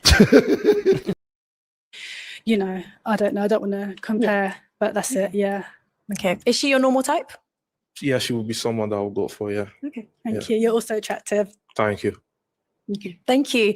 Let's move on back here. Unfortunately for you, all the balloons have been popped. Yeah. Thank you for coming on the show today. If I can take your mic. No and then ladies, can we give them a round of applause? Yeah, thank you, ladies. Yeah. Thank you. That's a bunch of bullshit. That's a bunch of bullshit. That's a bunch of bullshit, bro. That's a bunch of bullshit. And it goes to show you, if you want to know how they actually out here thinking, don't matter if you in the Western world, don't matter where you at. Don't matter where you at. They all think the same. Now, when I say all, I'm not saying all as in 100%. I'm saying all as in the individuals that go into these pop the balloon platforms. How they think, how they operate is not just subjective to American culture. No, that's just across the fucking board. And we just seen it here in first goddamn hand in real time. So for all the passport bros, hey bro, let's go over here to Brazil, bro. Let's go over here to Thailand, bro. Let's go to Rio, bro. Let's go to European. Let's go to Germany, bro. It's the same. Ain't no different. The same thing that you're gonna get over here in America, you're gonna get the same thing over there. Same difference. They just speak a different language. That's a fact. That's a fact. So, good guys, listen. But listen though, Five Brown. Here's the thing: are they all insatiable as shit? Probably. Listen, I'm telling you now. I'm telling you now. The good guys finish last. Like he's everything that. Let me preface it by saying this. Pause. Pause. He's everything that a woman would want, right? Civil engineering, great job, solid dude, well dresser. You know what I'm saying? Of course, depending on what you like, you bald head, whatever case may be. He got himself put together, well spoken, knows 2 different languages, this, that, and the third. Well, like he's very, looks like he's cultured. You know what I'm saying? He reads books into factual data, and factual things, and understanding the world, what's going on out here that's factual, not reading these fairy tale books and shit like that. Guess what? He's everything that a woman could want, and they still don't want. And and then mind you, he's tall, taller than every woman out there. But some reason they still don't want the dude. You can't win. So this is why a lot of men, this is why you got a lot of red pill dudes out here saying, listen, bro, fuck them. Fuck what they talking about. Go do what you do. Go live your life. Go build yourself up. Go be the best man that you can fucking be. They gonna be there. And also, this is why it's always said, go where you tolerate it. No, I'm sorry. Let me rephrase that. Go where you are celebrated, not where you're tolerated. Simple as that. So, be what it is. He says they should go on those shows to expose themselves to people who wouldn't necessarily be their type, but open to love. Going to look for what you're used to is a setup. Yeah, that's what I'm saying. That's why I'm like, don't even go on the Pop the Balloon shows no more, man. Just go out here and do the old thing. Go out here, ask for numbers, go have conversations with people in real life. Grocery stores, shopping malls. Go, hey, excuse me, listen. Like, and here's the thing, you don't gotta do extra shit. You don't gotta do all the I gotta say something dope in order to get a number. Listen, I'm gonna keep it 110% with you because I'm too old to be trying to say some slick shit to you. Listen, I think I found you attractive. I saw you. I wanted to come talk to you. I want to get your number and I want to be able to text you or call you later and we can set up a date where we can meet and we can get to know each other. How does that sound? She can say yes or no. She say no, cool. I appreciate you. Hope you have a great rest of your day. You walk the fuck off. She say yes, cool. Get the number, boom. Fuck all the, oh nigga, I'm waiting 4-5 days. Like, listen, man, listen. This is such and such. I just met you. I'm gonna hit you up. Listen, we should get together soon. How about tomorrow? How does tomorrow sound? Coffee, or we can hit the park. I'm actually going out to work since he said he like to work out. Listen, I was thinking about going to walk around the park. Would you care to join me? We can walk, talk, get some exercise, get our steps in, get our 10,000 steps in. Nigga, we can walk for 2 hours. We can walk for about a good 2 hours. Get our 10,000 steps in. We got some exercise in. We got an intimate conversation going on. We good.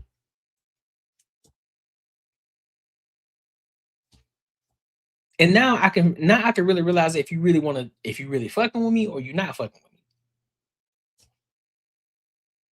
And we can end it there. So I ain't gotta go spend the $300. I don't gotta go spend a $300 date on you. You ain't gotta go get dolled up. We ain't gotta do none of that. I can see you as you are. I can see you at your, I guess you can say quote unquote worst, so to speak, because we walking 2 hours, you're gonna be sweating a little bit, you're gonna be a little sweaty. Cool. Now I seen you like, all right, she's sweating, all right, she still look good. Like, I'm fucking with it, like I fucks with it. Y'all be making dating too fucking hard. This is why dating is hard for y'all. Because y'all complicate shit too fucking much. It ain't that fucking serious. Keep it simple. It's just like business. They say keep it simple, stupid. Keep it simple. Why are you making it so hard? I don't need to take you on an expensive date in order to get to know you. Shorty, I'm gonna be honest with you. We can sit in the car and have a conversation. We can sit here and talk and get to know each other. We can vibe the fuck out. Play some good music. I can see what type of music you rock with. We can sit in the truck. We can be in the truck for fucking hours. I could tell you, nigga, you in Arizona. You can go into the top of the mountain and look over the fucking city of Arizona. You can just chill. Vibe the fuck out. Ain't no dating. And listen, if you want to grab snacks, go grab some. Listen, I'm gonna grab a couple snacks for us. You know what I'm saying? What kind of snacks you like? Cool. You spending $10 on some chips and the drink, and y'all just kicking it. Y'all make shit too fucking hard because social media fucked y'all mind up. Facts. I'm telling you, Miss Freckles, free dates are the best. They want to post pictures on Instagram and all that shit. Ain't fuck that. The best dates are the ones that's free. And it ain't about being cheap. It's because, like, listen, there's no expectation. I don't have an expectation now. We're here free. We're kicking it. We're vibing. I'm getting to know you. I'm seeing who you are in real life. You seeing me. We get the laugh. We get the joke. Sometimes there may be a little banter and barter. Shout out to the banter and barter show. I get the joke with you. I get the joke on you. I get to see your triggers, what your triggers aren't. We get to have a conversation. We get to get real intimate with this shit. And we can really see what we vibe out. And then next thing you know, after the night is over with, because shit, y'all got out there about 6 p.m. Y'all been kicking it there till like fucking 12 a.m., 1 a.m. in the morning. Now you got to go back home. Now because the conversation was so fucking good, guess what? She thinking about you the whole drive all the way to fuck home. She texts you, she read the text you. Oh man, I had such a great fucking time. I can't wait to see you again. Oh man, you so great. She texting you, she can't stop texting you, bro. But you listening to these bitches, you pandering to them, you up here, oh man, nigga, pay your $3,000. Nigga, for what? No. Those are niggas who don't know how to get women. Those are niggas who don't understand that they don't have any value. They don't have any substance, so therefore they got to use their money in order to get these women to be attracted to them. You crazy as fuck. You got me all kinds of fucked up. Absolutely not. So, but hey, be what it is though. Let me read this. Let me read some of these comments. What up, Trees? What's good with you? Most are friends in circle you went to school with. Yep, that's true. Some of them are, but then some of them is just some you met in the grocery store, some you met in the mall, some you just decided to have the confidence. You know what? I'm feeling good today. Let me go talk to her shorty. She fine as fuck. Let me go holler at her real quick and get her number. I've been called so many names in the book for not giving my number or social second. My head is weird out here. Yeah, some of these dudes are weird. They don't understand rejection. It's scary sometimes. I like being blind because when I take my glasses off, I can't see people's eyes. You can't get mad. That blind person didn't see. Yep. Don't spend money. Don't spend it on me because then most people want something in return. Plus, Daddy always told me to keep my own money just in case. Yep. Facts. They walk in the park and tell you a lot. It can tell you a lot, dog. The 87 to Lake Sagaro is a beautiful drive, and the restaurant at the marina. That's what I'm saying, bro. Like something simple, man. You don't gotta be extra, dog. And there's places to picnic and hike on the way. People don't want to go below the surface, and things can get crowded in the shallow water. Yep. I like to read, so Barnes and Nobles is a dope place. Yeah, that's what I'm saying. Like simple things, bro. Like that's what you would consider thinking outside the box. I don't need to take you to the movies. I don't need to take you to a restaurant. We can go somewhere simple. We can kick it, bro. We can real deal chill. Like, I look, peep this. This is what I'm gonna do. Shorty, what is it that you like? You like this? All right, so look, I'm gonna go and grab. Let's just say you like, I'm just gonna be random. You like donuts. All right, cool. I'm gonna go grab a couple of donuts. I'm gonna go grab, you know what I'm saying, some water and some shit for us. And I'm gonna grab 2 coffees. We can go kick it over here at the park. We can eat some donuts. $20, $30 max. Kick it in the car. I just gave you your favorite donut because I remember you telling me that you like these type of donuts. Automatically like, oh damn, he remember what I said. He remembered that I like the donuts with the cream filling inside of it. Pause. Boom, you got a check. Now you having the conversation. You asking her deep questions about her life, you know what I'm saying, about her background, her parents, her family, differences like that. You guys just bouncing off each other like a podcast, having a conversation. You're interacting with each other. You're laughing. You're joking. What music you like? What music you don't like? What type of music? All that shit, bro. Like, man, y'all niggas make shit hard as fuck, man. Y'all make shit hard as fuck. But it is what it is. But hey, man, tonight was dope. I appreciate all the bad chases that popped in here in the Earn Circle community that came in here to come kick it with your boy. Tonight was dope. But now we got to go party. We got to go party. I got a birthday party to go to. I'm actually kind of late, but, you know, because y'all was fucking with your boy tonight. Y'all show love. We did our thing. And we 4 hours in, so I'm all the way off. Let me read this last comment. It said, Mr.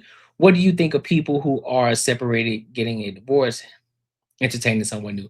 To be honest with you, I think that you should focus on yourself. You shouldn't be focusing on any relationships with anybody because you aren't officially divorced. So you should be focusing on yourself. If you get out of a relationship, can't do that.